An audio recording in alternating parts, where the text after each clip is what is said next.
हैं तो शुरू करते हैं स्टोरी को अब। करण सहरावत सरनेम क्यों लगता है? आशी कहती है हम सब साथ में खा लेंगे, कोई सर्वेंट सर्व कर देंगे। सिमरन जी कहती है इस घर में खाना बनाना और सर्व करने का काम सिर्फ घर की औरतें करती है, ये काम नौकरों से नहीं करवाया जाता। अब आगे आशी, देव और नीति खाना खाना शुरू कर देते हैं। सिमरन जी उन्हें सर्व कर रही है, करण को ना खाता देख नीति कहती है करण तू क्यों नहीं खा रहा? सिमरन जी कहती है अपनी माँ के हाथ से खाएगा। इतना कहकर सिमरन जी अपने हाथ से करण को खिलाने लगती है। सभी खाना खाकर उठ जाते हैं। सभी खाना खा रहे थे तभी एक नौकर आके करण से कहता है करण बाबा आपको बड़े मालिक ने अपने कमरे में बुलाया है। करण मैं आओ हूँ, मैं आ रहा हूँ।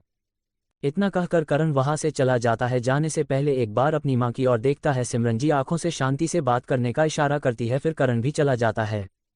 दादाजी का कमरा। रणधीर चौधरी रोलिंग कुर्सी पर बैठे थे, उनकी आंखें बंद थी और अपनी चेयर को आगे पीछे कर रहे थे।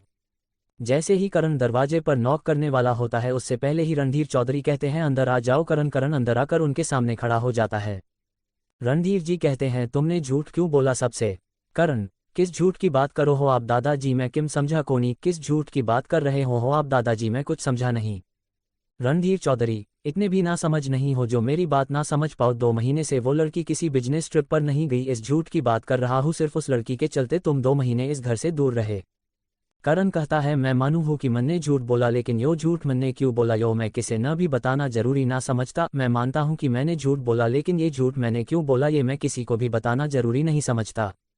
इतना कहकर करण जाने लगता है, लेकिन रणधीर जी की आगे की बात सुन करण के कदम खुद ही आगे बढ़ने से रुक जाते हैं। जो वो मान रही है वो दे क्यों नहीं देते उसे? रणधीर जी कहते हैं। करण बिना पीछे की ओर पलटे कहता है मैं फिर से इतिहास दोहराना ना चाहूँ कारण तो आप ना बखूबी बेरा सब। मैं फिर से इतिहास दोहराना नहीं चाहता कारण तो आप बखूबी जानते हैं। इतना कहकर करण उनके रूम से चला जाता है। रणधीर जी अपने आप से कहते हैं मैं तो भगा के रहूंगा, उस छोरी ने तेरी जिंदगी और इस घर तय आज पंचायत में जो उसने किया उसके बाद तो मैं एक सेकंड भी बर्दाश्त नहीं कर सकता मेरे घर में। आशी पहली थी जिसने रणधीर चौधरी की नज़रों में नजरें मिलाकर जवाब दिया था, वो भी भरी पंचायत में। ये बात रणधीर चौधरी की मेल ईगो को हट कर गई कि एक लड़की ने भरी पंचायत में उनसे बदतमीजी करने की कोशिश की। सिमरन जी देव को उसके रूम में छोड़कर आशी को अपने साथ करण के रूम में ले जाती है। सिमरन जी आशी को बेड पर बैठाते हुए कहते हैं यह है तुम्हारा और करण का कमरा, तुम्हारा सारा सामान यहाँ रखवा दिया है, कल यहाँ दूसरी कबर्ड आ जाएगी फिर उसमें अपना सारा सामान रख लेना, बस आज की रात एडजस्ट कर लो। आशी कहती है क्या करण भी इसी रूम में रहेगा? सिमरन जी हंसने लग जाती है और आशी से कहती हैं ये कैसी बातें कर रही हो तुम दोनों हस्बैंड वाइफ हो तो एक ही रूम में रहोगे। सिमरन जी थोड़ा पॉज लेकर सीरियस टोन में कहती है मुझे सब पता है कि तुम दोनों की शादी कैसे और क्यों हुए और ये भी कि तुम डाइवोर्स लेना चाहती हो। आशी हैरानी से सिमरन जी की ओर देख रही थी। सिमरन जी आशी का चेहरा अपने हाथों में थामते हुए कहती है अब ऐसे हैरानी से मत देखो मुझे, क्योंकि करण मुझसे कुछ नहीं छुपाता। आशी कहती है फिर तो आपको ये भी पता होगा कि आपका बेटा मुझे यहाँ कैसे लाया। आशी की बात को सिमरन जी पूरा करते हुए कहती है तुम्हें यहाँ ब्लैकमेल करके लाया है। फ्लैशबैक। जिंदल मैंशन में आशी जब अपने रूम से देव को भागती है तो आशी अपना फ़ोन लेकर वॉशरूम में जाकर करण के पास कॉल करती है। कारण देव के रूम में उस समय मिरर के सामने खड़ा अपने बाल सेट कर रहा था। जब करण अपनी स्क्रीन पर आशी का नंबर देखता है तो एक स्माइल आ जाती है और करण कॉल पिक कर लेता है। आशी कहती है उन डॉक्यूमेंट्स पर साइन करो अभी के अभी और मुझे इस मजबूरी के रिश्ते से आज़ाद। करण कहता है तन्ने मेरा जवाब दे रहा है एक के बाद बार बार बुझन तय मेरा फैसला ना बदले, तुम्हें मेरा जवाब पता है एक ही बात बार बार कहने से मेरा फैसला नहीं बदलेगा। करण आगे कहता है भूलगी आज पंचायत में सबके सामने के कह के ऐसे कि मैं तेरा हस्बैंड सु 3 दिन बाद फिर वह पंचायत बैठेगी उसमें तेरा हस्बैंड न फिर जाना पड़ेगा नहीं तो तू जावेगी। और एक बात और तेरी बेगुनाही के सबूत का साथ साथ तन्ने तेरी फैक्ट्री खातर जमीन भी दुआ सकूँ सोच ले डाइवोर्स तो मैं देव को नहीं आगे तेरी मर्जी मेरी गैल जावेंगी या ना। भूल गई आज पंचायत में सबके सामने कहकर आई है कि मैं तेरा हस्बैंड हूँ, 3 दिन बाद फिर से वो पंचायत बैठेगी उसमें तेरे हस्बैंड को फिर से जाना पड़ेगा नहीं तो तुम जाओगी। और एक बात और तेरी बेगुनाही के सबूत के साथ साथ तुम्हें तुम्हारी फैक्ट्री के लिए जमीन भी दिला सकता हूँ सोच ले डाइवोर्स तो मैं नहीं दूंगा आगे तेरी मर्जी मेरे साथ जाना है या नहीं। आशी पंचायत वाले मसले को सॉल्व करने के लिए करण के साथ यहाँ आई है क्योंकि फिर से अपने समय की बर्बादी आशी नहीं चाहती थी और उसे आसपास जमीन भी चाहिए थी।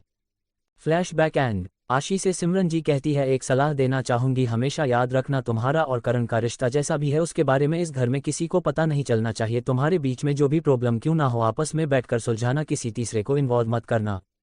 आशी कहती है आप जानती है कि मैं डाइवोर्स लेना चाहती हूँ तो आप मुझे ये सब क्यों समझा रही है। सिमरन जी कहती है इन फ्यूचर तुम्हारा डिसीजन चेंज भी तो हो सकता है, अब अगर शादी हो ही गई है तो निभाने में क्या जाता है। तुमने पिछले 2 महीनों में इस रिश्ते को तोड़ने के बारे में बहुत बार सोचा है, एक बार निभाने के बारे में भी तो सोच कर देखो। आशी अपने मन में सोचती है, मैं ये चाह कर भी नहीं सोच सकती, मेरा पास्ट मुझे इस रिश्ते को कभी निभाने नहीं देगा। आशी को यूं सोच में खोए हुए देख सिमरन जी कहती हैं, क्या हुआ, क्या सोच रही हो बेटा? आशी अपनी सोच से बाहर आ कहती हैं, मुझे कुछ पूछना है, क्या मैं आपसे पूछ सकती हूँ? सिमरन जी जानती थी कि आशी क्या पूछना चाहती हैं। सिमरन जी हाँ में इशारा कर आशी को अपना सवाल पूछने के लिए कहती है। आशी पूछती है, करण आपके हस्बैंड को चाचू क्यों कहता है और करण सहरावत सरनेम यूज करता है जबकि यहाँ मैन एंट्रेंस पर चौधरी निवास लिखा था, मुझे कुछ समझ नहीं आया। सिमरन जी कहती है, करण मेरा सरनेम यूज करता वो राज जी करण के पापा नहीं चाचा है, इसलिए। आशी को सच सुनकर हैरानी होती है, आशी को ये सब कुछ ठीक से समझ नहीं आता। आशी कहती है, लेकिन फिर करण के पापा कहा है आपने करण के चाचू से शादी क्यों की, करण आपका सरनेम क्यों यूज करता है? सिमरन जी कहती है, मैं जानती हूँ तुम इन सभी सवालों के जवाब पूछना चाहती हो, लेकिन करण से कभी भी करण के पापा के बारे में मत पूछना, वरना तब मैं भी करण के गुस्से को शांत नहीं करवा पाऊंगी। इतना कहकर सिमरन जी जाने लगती है। लेकिन आपने मेरे सवाल का जवाब नहीं दिया, आशी सिमरन जी रोकते हुए कहती है। दूसरी ओर अक्ष और अर्जुन को दिखाया जाता है। एक पार्क के पास बाइक साइड में लगाकर अक्ष अर्जुन से कहता है, तू क्यों करण के साथ लड़ता है? करण तेरी भलाई के लिए ही करता है जो भी करता है। अर्जुन तो मानो अक्ष की बातें सुन ही नहीं रहा था, अर्जुन तो अपनी ही सोच में गुम था। अक्ष अर्जुन को यूं किसी सोच में खोए हुए देख अर्जुन को बाजू से पकड़ हिलाते हुए अक्ष अर्जुन से कहता है, तू सुन रहा है मैं क्या कह रहा हूँ? ध्यान कहाँ है तेरा? अर्जुन अक्ष की बातों को इग्नोर कर कहता है, वो लड़की कौन थी? करण के साथ उसकी बीवी। अक्ष कहता है। अर्जुन फिर किसी सोच में खो जाता है। अर्जुन अपने मन में सोचता है, क्या वो जब मुझे मिली तब मेरे बारे में जानती थी? अक्ष फिर कहता है, क्या सोच रहा है तू? चल तुझे तेरे घर ले चलूं। अर्जुन अपनी सोच से अक्ष की बात सुन बाहर आता है।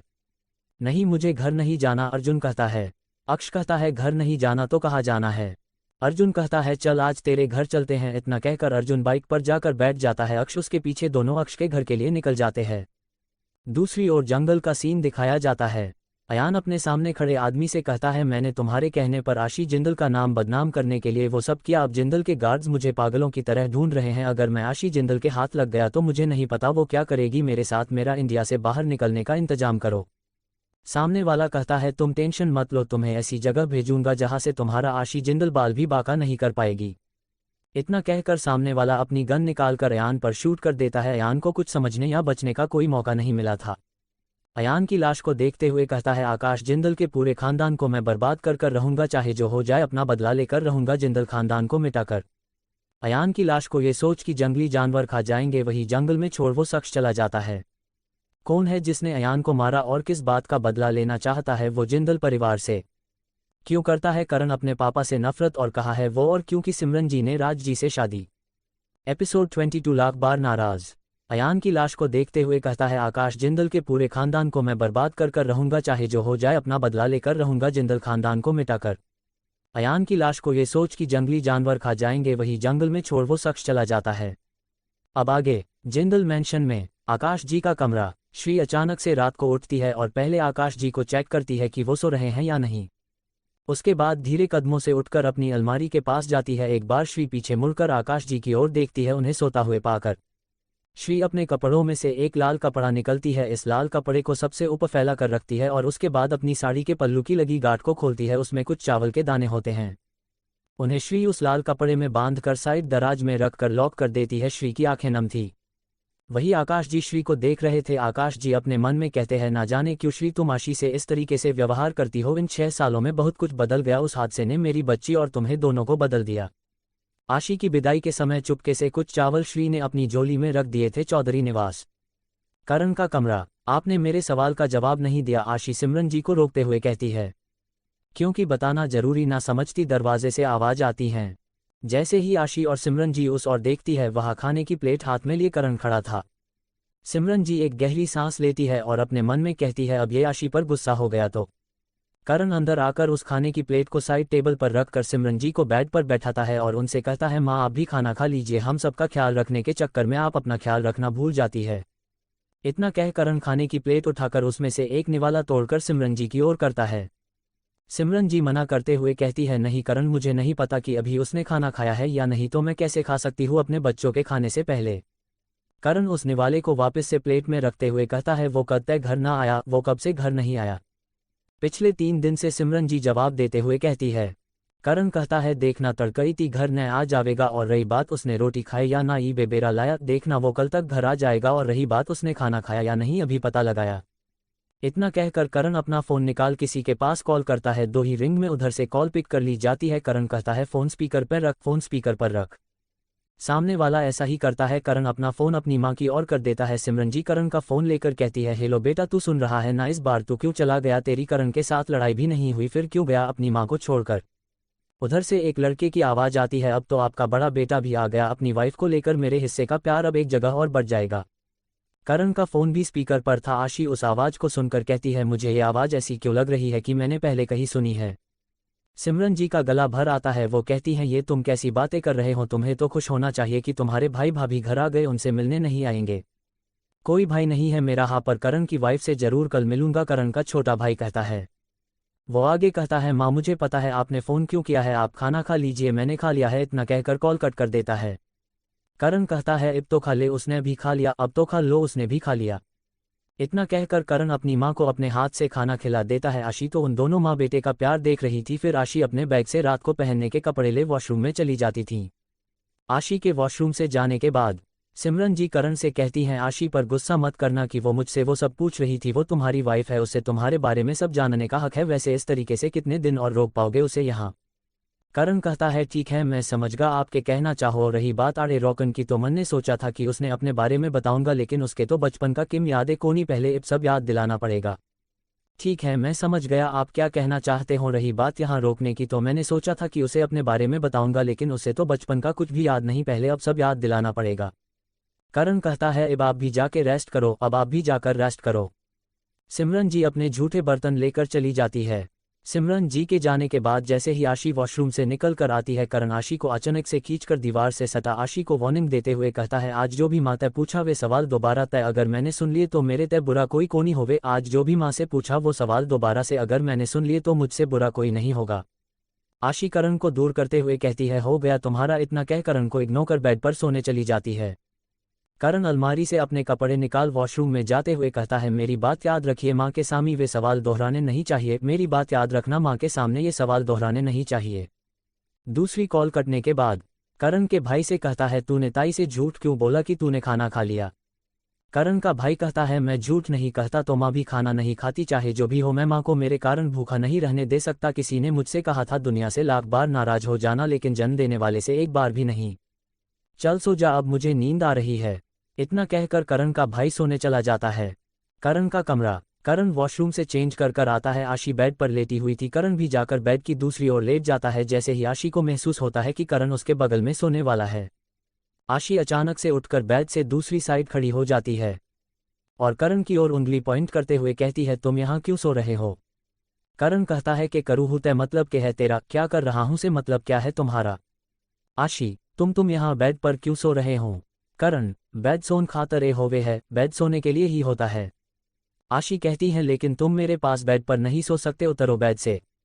करण कहता है यो मेरा कमरा सा और मेरा बेड, मैं तो आड़े सोऊंगा, जिसने दिक्कत है वो नीचे जमीन पर सो सके है, ये मेरा कमरा है और मेरा बेड, मैं तो यही सोऊंगा, जिसे प्रॉब्लम है वो नीचे जमीन पर सो सकता है। आशी हैरानी से कहती है ये क्या बकवास कर रहे हो, मैं बेड पर सोऊंगी, तुम नीचे सोओगे, उतरो नीचे। करण बेड पर बैठकर अपने कंधे उठाते हुए कहता है इस बेड पर 4 जने आराम से सो सके है, तन्ने बड़ी दिक्कत से सोन मत, इस बेड पर 4 लोग आराम से सो सकते हैं, तुम्हें बड़ी प्रॉब्लम है सोने में। करण इतना कहकर एक पिल्लो उठाकर आशी की ओर फेंकता है। आशी उसे कैच कर गुस्से से कहती है ये क्या बदतमीजी है करण, दिक्कत तन्ने है बेड पर सोन मले, यो तकिया और सो जा नीचे, परेशानी तुम्हें है बेड पर सोने में, लो ये तकिया और सो जा नीचे। आशी हैरानी से आंखें फाड़े करण को घूर रही थी। आशी मुंह बनाकर वही बेड के साइड में नीचे जमीन पर तकिया रखकर सोने लगती है। करण आशी को चिढ़ाने के लिए कहता है मेरी सेओ वाइफ ने जमीन पर नींद आ जाएगी, मेरी सेओ वाइफ को जमीन पर नींद आ जाएगी। एपिसोड 23 ये क्या नई मुसीबत है? आशी हैरानी से आंखें फाड़े करण को घूर रही थी। आशी मुंह बनाकर वही बेड के साइड में नीचे जमीन पर तकिया रखकर सोने लगती है। करण आशी को चिढ़ाने के लिए कहता है मेरी सेओ वाइफ ने जमीन पर नींद आ जाएगी, मेरी सेओ वाइफ को जमीन पर नींद आ जाएगी। अब आगे करण करवट बदल कर सो जाता है। आशी को नींद नहीं आ रही होती। आशी बार बार करवट बदल रही थी, मुलायम बिस्तर पर सोने वाले को भला नीचे जमीन पर नींद कैसे आ सकती थी? आशी बेड पर सोना तो चाहती थी पर अब उसने करण के साथ बेड पर सोने से इनकार जो कर दिया था, अब तो आशी का एटीट्यूड बीच में आ रहा था। नीचे सोने से आशी की कमर में दर्द भी होने लगा था।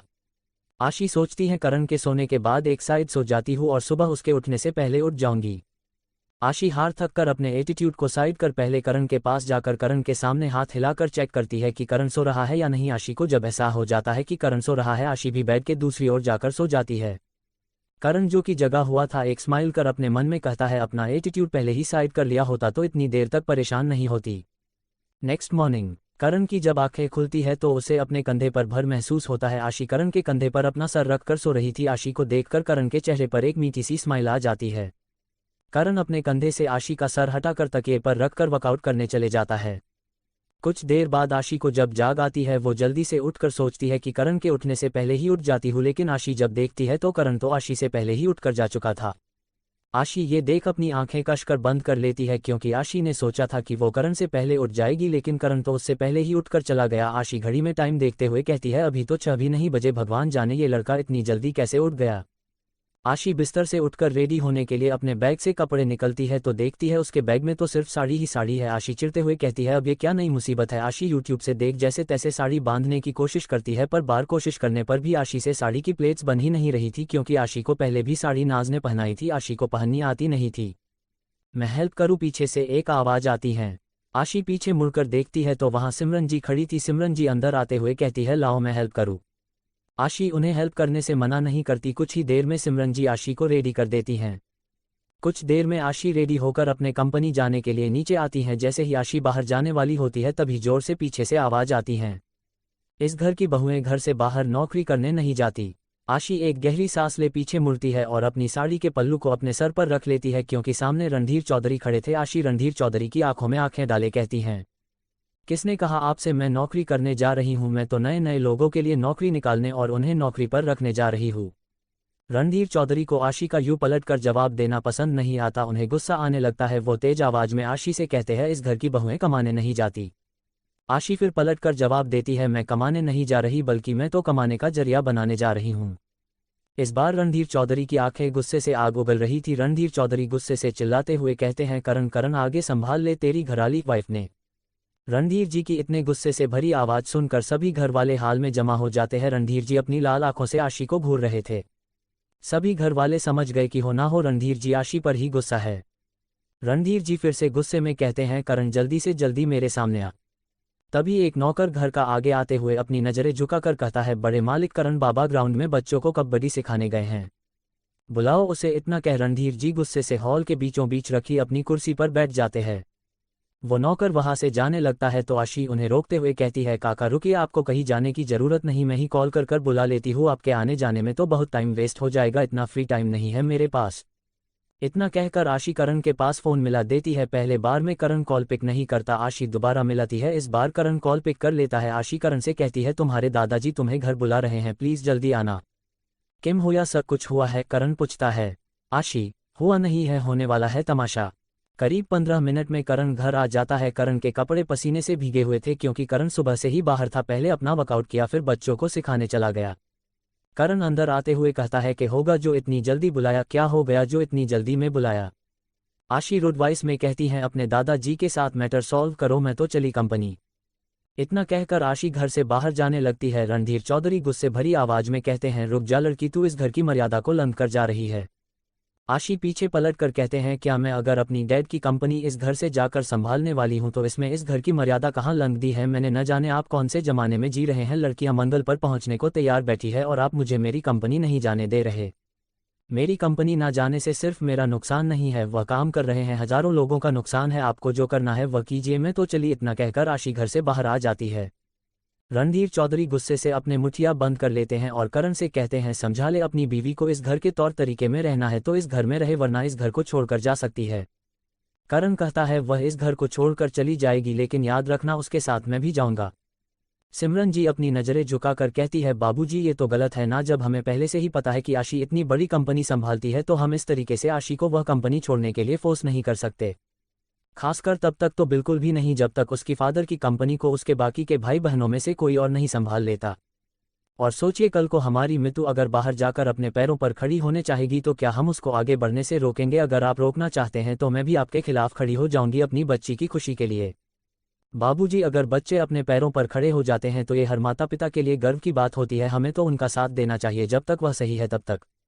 रणधीर जी सिमरन जी की बात को बीच में काटते हुए कहती है, साथ देने की बातें तो तुम ना ही करो, बड़ी बहू तो अच्छा है तुमसे तुम्हारी खुद के बेटे तो संभाले नहीं जा रहे हैं और अब ये तीसरी बहू आ गई जो तो इस पूरे घर से ही नहीं संभल रही है। देव ऊपर रेलिंग पर खड़ा सारी कन्वर्सेशन सुन रहा था। ऐसा भी क्या कर दिया मेरी दी ने, पीछे से देव की आवाज आती है। क्या नहीं किया तेरी उस दीदी ने, ये पूछ। वो कल की आई लड़की ने मुझसे ऊंची आवाज में बात की है उसने, रणधीर जी गुस्से में टिमटिमाते हुए कहते हैं। देव एक फीकी हंसी हंसते हुए कहता है, शायद आपने कुछ ऐसा किया होगा जो मेरी दी की नज़रों में गलत होगा, वरना वह सही के खिलाफ कभी खड़ी नहीं होती। इतना कहकर देव भी घर से बाहर आ जाता है।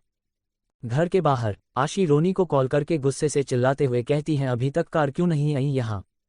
रोनी की उधर से आवाज आती है, मिसेस जिंदल ने कहा है आपको जिंदल्स की कार ना दी जाए, अब आपकी शादी हो गई है, आपको अपने हस्बैंड के कार और सामान यूज करना चाहिए। आशी बिना कुछ बोले कॉल कट कर देती है। आशी एक गहरी सांस लेकर वापस अंदर जाती है करण से करण की कार की कीज लेने। आशी देव से टकरा जाती है, देव अंदर से आ रहा था और आशी अंदर जा रही होती है। आशी पहले ही गुस्से में थी, उसे और गुस्सा आ जाता है। आशी चिल्लाते हुए कहती है, देव देखकर नहीं चल सकते। देव, अब आप किसी और का गुस्सा मुझ पर क्यों उतार रहे हैं दी। आशी एक किलर लुक देकर अंदर चली जाती है। अंदर हॉल में आशी जब वापस अंदर जाती हैं तो अंदर का माहौल अभी भी गरमाया हुआ था। रणधीर चौधरी आशी को अंदर आने से रोकते हुए कहता है, वहीं रुक जाओ। आशी कहा किसी की सुनने वाली थी। आशी अंदर आकर रणधीर चौधरी को इग्नोर करते हुए करण से कहती है, मुझे तुम्हारी कार की कीज चाहिए, मुझे कंपनी जाना है, लेट हो रहा है। करण कहता है, तू चाल मैं फ्रेश होकर आओ हूँ, तुम चलो मैं फ्रेश होकर आ रहा हूँ। आशी, थोड़ी जल्दी करना। इतना कहकर आशी वापस से बाहर चली जाती है, लेकिन जाने से पहले रणधीर चौधरी की ओर एक बार देखकर बिना कुछ कहे बाहर चली जाती है। थोड़ी देर में करण भी रेडी होकर आ जाता है। आशी कहती है, चलो अब जल्दी चलो। लेकिन जैसे ही आशी देखती है करण कार के पास नहीं कहीं और जा रहा है तो आशी कहती है, वहाँ कहाँ जा रहे हों। करण दूसरी ओर इशारा करते हुए कहता है, आज आपा इस पे चालांगे, आज हम इस पर चलेंगे। आशी हैरानी से कहती है, मैं आशी जिंदल इस पर जाऊंगी। एपिसोड 24 दूर रहो मेरे पास मत आना। जैसे ही आशी देखती है करण कार के पास नहीं कहीं और जा रहा है तो आशी कहती है, वहाँ कहाँ जा रहे हों। करण दूसरी ओर इशारा करते हुए कहता है, आज आपा इस पे चालांगे, आज हम इस पर चलेंगे। आशी हैरानी से कहती है, मैं आशी जिंदल इस पर जाऊंगी। चौधरी निवास में रणधीर चौधरी गुस्से में आग बबूला हो चुके थे। राज जी से गुस्से से कहते हैं, मैंने तेरी शादी सिमरन से इसलिए करवाई थी ताकि करण को एक बाप का प्यार मिल सके, लेकिन उसे तेरी दी हुई छूट के कारण वो मेरा बाप बनने को तैयार बैठा है। देखा कैसे मुझे इग्नोर किया उन दोनों ने। पहले इस घर में वो एक था, लेकिन अब उसकी बीवी भी शामिल हो गई जो उसकी तरह नजरें मिलाकर बात करती है। मैंने यहाँ उसे बात करने के लिए बुलाया था कि उसकी बीवी इस घर से बाहर नहीं जाएगी, लेकिन वो तो उसे छोड़ने उसके साथ जा रहा है। कुछ कहना भी जरूरी नहीं समझा, बस तू चल मैं आया कहकर चला गया। रणधीर चौधरी आगे सिमरन जी से कहते हैं, अपने बेटे और बहू को अपनी हद में रहना सीखा दो बड़ी बहू, वरना मुझे अपनी हद भुलानी होगी। अपने बच्चों को कंट्रोल में रखो, एक बिना बताए शादी करके आ जाता और दूसरा जब मन करता है तब इस घर में आता है। इतना कहकर अपने कमरे में चले जाते हैं। सिमरन जी की आंखें नम हो गई थीं, उन्होंने आज तक बाबूजी को कभी कोई शिकायत का मौका नहीं दिया, लेकिन अब उन्हें अपने बच्चों के कारण सुनना पड़ रहा है। नीति और संदीप जी एक दूसरे को देखते हैं। संदीप जी आंखों से नीति को इशारा करते हैं। नीति सिमरन जी के पास जाकर उन्हें कंसोल करते हुए कहती है, हाय हाय जेठानी जी, आप मन छोटा मत कीजिए, अब बच्चे बड़े हो गए हैं, अगर वो अपने मन की करना चाहते हैं तो उसमें हम क्या कर सकते हैं, हम जबरदस्ती भी तो नहीं कर सकते। आजकल माँ बाप बच्चों को ना कहने से डरते हैं, कहीं ये फांसी ना लगा ले, हमें पेरेंट्स को तो उनके सामने झुकना ही पड़ता है। सिमरन जी आंखों से इशारा करते हुए कहती है, इन सब चक्कर में मेरे बच्चे भूखे ही चले गए। राज जी सिमरन जी को आंखों से इशारा कर शांत रहने को कहते हैं, क्योंकि उन्हें पता था उनके बच्चों को लेकर जो कुछ भी रणधीर चौधरी ने सुनाया है कि सिमरन को बहुत हट हुआ है।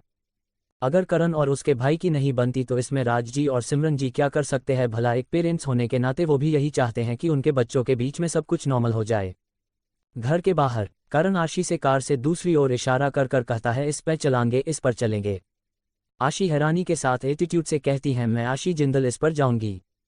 करण कहता है, तू अब आशी जिंदल नहीं मिसेज आशी जिंदल से हेरावत सा एक्सेप्ट इट, अगर जाना सा तो इसे पे जाना सा, वरना देख ले तेरा कीम जावेगी तू अब आशी जिंदल नहीं मिसेज आशी जिंदल से हेरावत है, एक्सेप्ट इट, अगर जाना है तो इसी पर जाना है, वरना देख ले तेरा कैसे जाना है तुम्हें।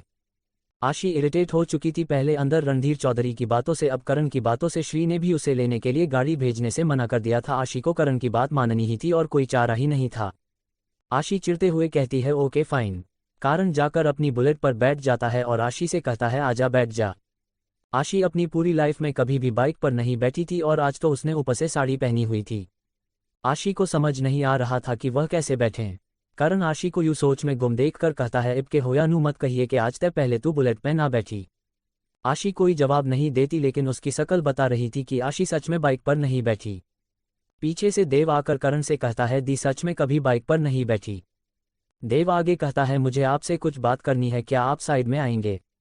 करण बुलेट को साइड में लगाकर उतरकर आशी से दूरी बनाकर खड़ा हो जाता है। देव अपनी नजरें झुकाकर करण से कहता है, सॉरी मैंने आपसे जिंदल मेंशन मीज बिहेव किया था, उसके लिए मैंने आपको जैसा जज किया आप वैसे नहीं हो। करण, कोई बात नहीं, मुझे बुरा नहीं लगा, अगर तुम्हारी जगह मैं होता और मेरी बहन किसी लड़के से शादी करके आ जाती तो मेरा भी सेम रिएक्शन होता। इतना कहकर करण देव के कंधे पर एक थपकी मारकर कहता है, पूरी तरीके से उस दिन माफ करूंगा जब तू मुझे जीजू एक्सेप्ट करेगा। देव भी कहीं ना कहीं करण के नेचर देख समझ गया था कि जैसा वो करण को समझता था करण वैसा बिल्कुल भी नहीं है, लेकिन देव को करण को जीजू एक्सेप्ट करने में टाइम लग रहा था। देव ये भी जानना चाहता था कि उसकी बहन आशी इस रिश्ते को एक्सेप्ट करना चाहते हैं या नहीं, आशी क्या सोचती है रिश्ते के बारे में। आशी दूर खड़ी सोच रही थी, देव को ऐसी क्या बात है जो करण को इतनी दूर लेकर गया है। आशी इसी सोच में गुम थी कि करण आकर बुलेट पर बैठकर आशी को बैठने को कहता है। आशी फिर भूत बनकर खड़ी हो जाती है। देव आगे आकर आशी से कहता है, दी मैं हेल्प करता हूँ आपकी बैठने में। देव आशी को अच्छे से बैठा देता है। देव आशी के साड़ी के पल्लू को आशी के हाथ में देकर कहता है, दी अच्छे से पकड़ लेना, अगर ये टायर में फंस गया ना तो आप दोनों कंपनी की बजाय हॉस्पिटल जरूर पहुंच जाओगे। देव आगे कहता है, दी अगर आपको डर लगे तो जीजू को पकड़ लेना। देव के मुंह से अपने लिए जीजू सुन करण के फेस पर स्माइल आ जाती है कि बस अब आशी ही बची थी जिसे इस रिश्ते से प्रॉब्लम है। आशी देव के मुंह से करण को पकड़ने की बात सुन घूर कर देखती है। देव आशी से कहता है, ऐसे क्या देख रहे हैं आप, जो सच है वो सच है, ये मेरे जीजू है और आपके हस्बैंड। देव आशी के हाथ को पकड़कर एक हाथ को करण के शोल्डर पर रखता है और दूसरे को करण की कमर पर रखकर कहता है, ऐसे पकड़कर रखना जीजू को। करण के फेस पर एक स्माइल आ जाती है, ऐसे अपने नज़दीक देख, लेकिन वो स्माइल बड़ी हो पाती उससे पहले ही आशी एक झटके से बाइक से नीचे उतर जाती है। आशी जैसे ही करण को पकड़ती है उसके पास्ट की कुछ यादें आशी की आंखों के सामने घूमने लग जाती है। आशी एक झटके से बाइक से उतरकर अपने हाथों को अपने चेहरे पर रखकर कहती है, दूर दूर रहो मुझसे, मेरे पास मत आना। ये देख करण बुलेट से उतर जाता है। बुलेट नीचे गिर जाती है क्योंकि करण ने स्टैंड नहीं लगाया था। देव भी आशी को यूं देख हैरान था। देव आशी से कहता है, दीदी ये सब क्या कह रहे हो आप। आशी देव की आवाज़ सुन अपने ख्याल से बाहर आती है। आशी चारों ओर नजरें दौड़कर जगह का मुआयना करती है। जैसे ही आसपास सब नॉर्मल देखती है आशी देव को हक कर लेती है। आशी बुरी तरीके से कांप रही थी। देव आशी की पीठ को रब करते हुए कहता है, दी क्या हुआ है आपको, आप ऐसे रिएक्ट क्यों कर रहे हो, कुछ हुआ है क्या। करण भी वही आशी के पास खड़ा था। करण आशी की ये हालत देख समझ नहीं पा रहा था कि अचानक से आशी को क्या हुआ। देव के आशी से पूछे हुए सवाल करण के माइंड में भी घूम रहे थे। करण आशी से कहता है, शांत हो जाओ, चलो हम कार में चलते हैं। लेकिन देव जानना चाहता था कि आशी ने इस तरीके से रिएक्ट क्यों किया, लेकिन करण इशारा कर देव को अभी कुछ भी पूछने से मना कर देता है। आशी जब अपने आसपास करण और देव को पाती है तो वो अपने आप को रिलैक्स फील करवाकर 2 ही मिनट में नॉर्मल हो जाती है।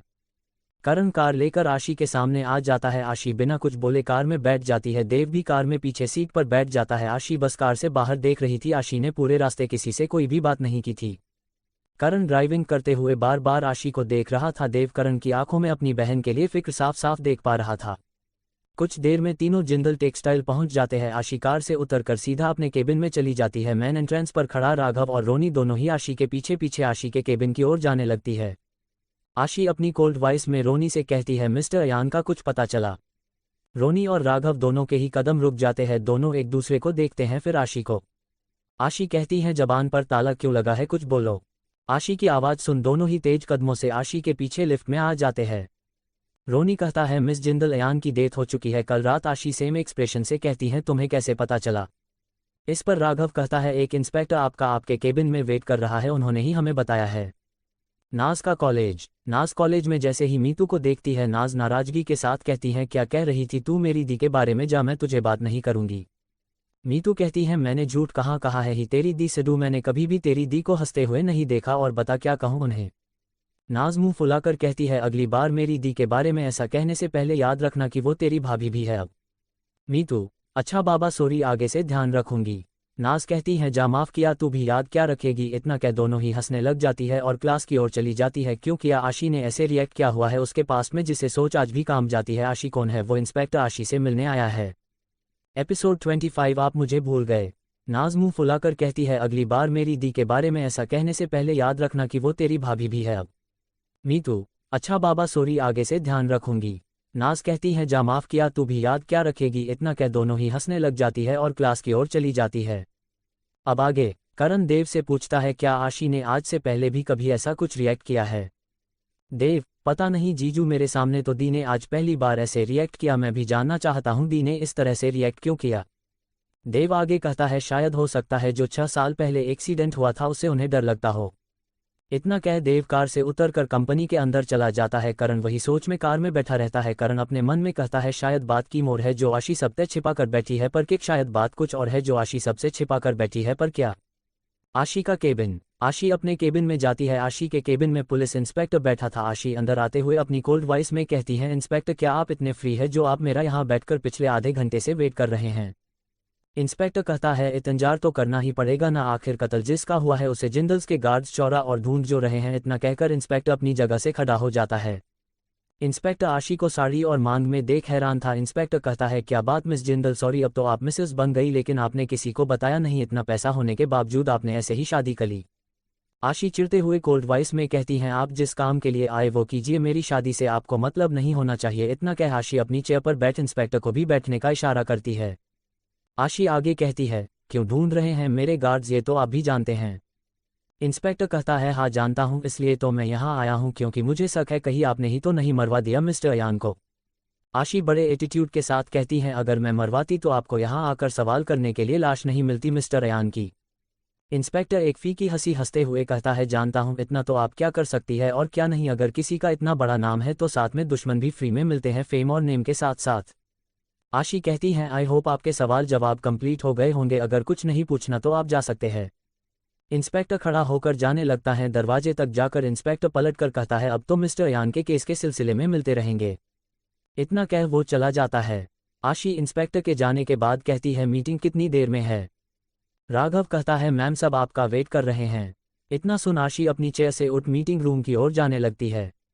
मीटिंग रूम में आशी जैसे ही मीटिंग रूम में एंटर करती है सबकी आंखें हैरानी से फैल जाती है। आशी को साड़ी और उसकी मांग में सिंदूर देखकर सभी एक बार एक दूसरे को देखते और एक बार आशी को। आशी अपनी चेयर पर बैठते हुए कहती है अगर मुझे यूं भूल लिया हो तो मीटिंग स्टार्ट करे। एक बोर्ड मेंबर कहता है हमें पता चला है मिस जिंदल वीट महारी प्रोजेक्ट की जमीन किस तरह से वहां के लोकल पीपल से छीनी जा रही है। दूसरा मेंबर कहता है आप इतना कैसे गिर सकती है, लेकिन उसके आगे कुछ कहने से पहले ही आशी की एक रौबदार आवाज पूरे मीटिंग रूम में गूंजती है क्या सबूत है आप सबके पास कि वो सब मैंने किया है? अगर सबूत वो तो ही इल्जाम लगाए, वरना मैं आप सब पर केस कर सकती हूँ बिना वजह मेरे नाम को यूं बदनाम करने के लिए। आशी की आवाज़ सुन सभी शांत हो जाते हैं।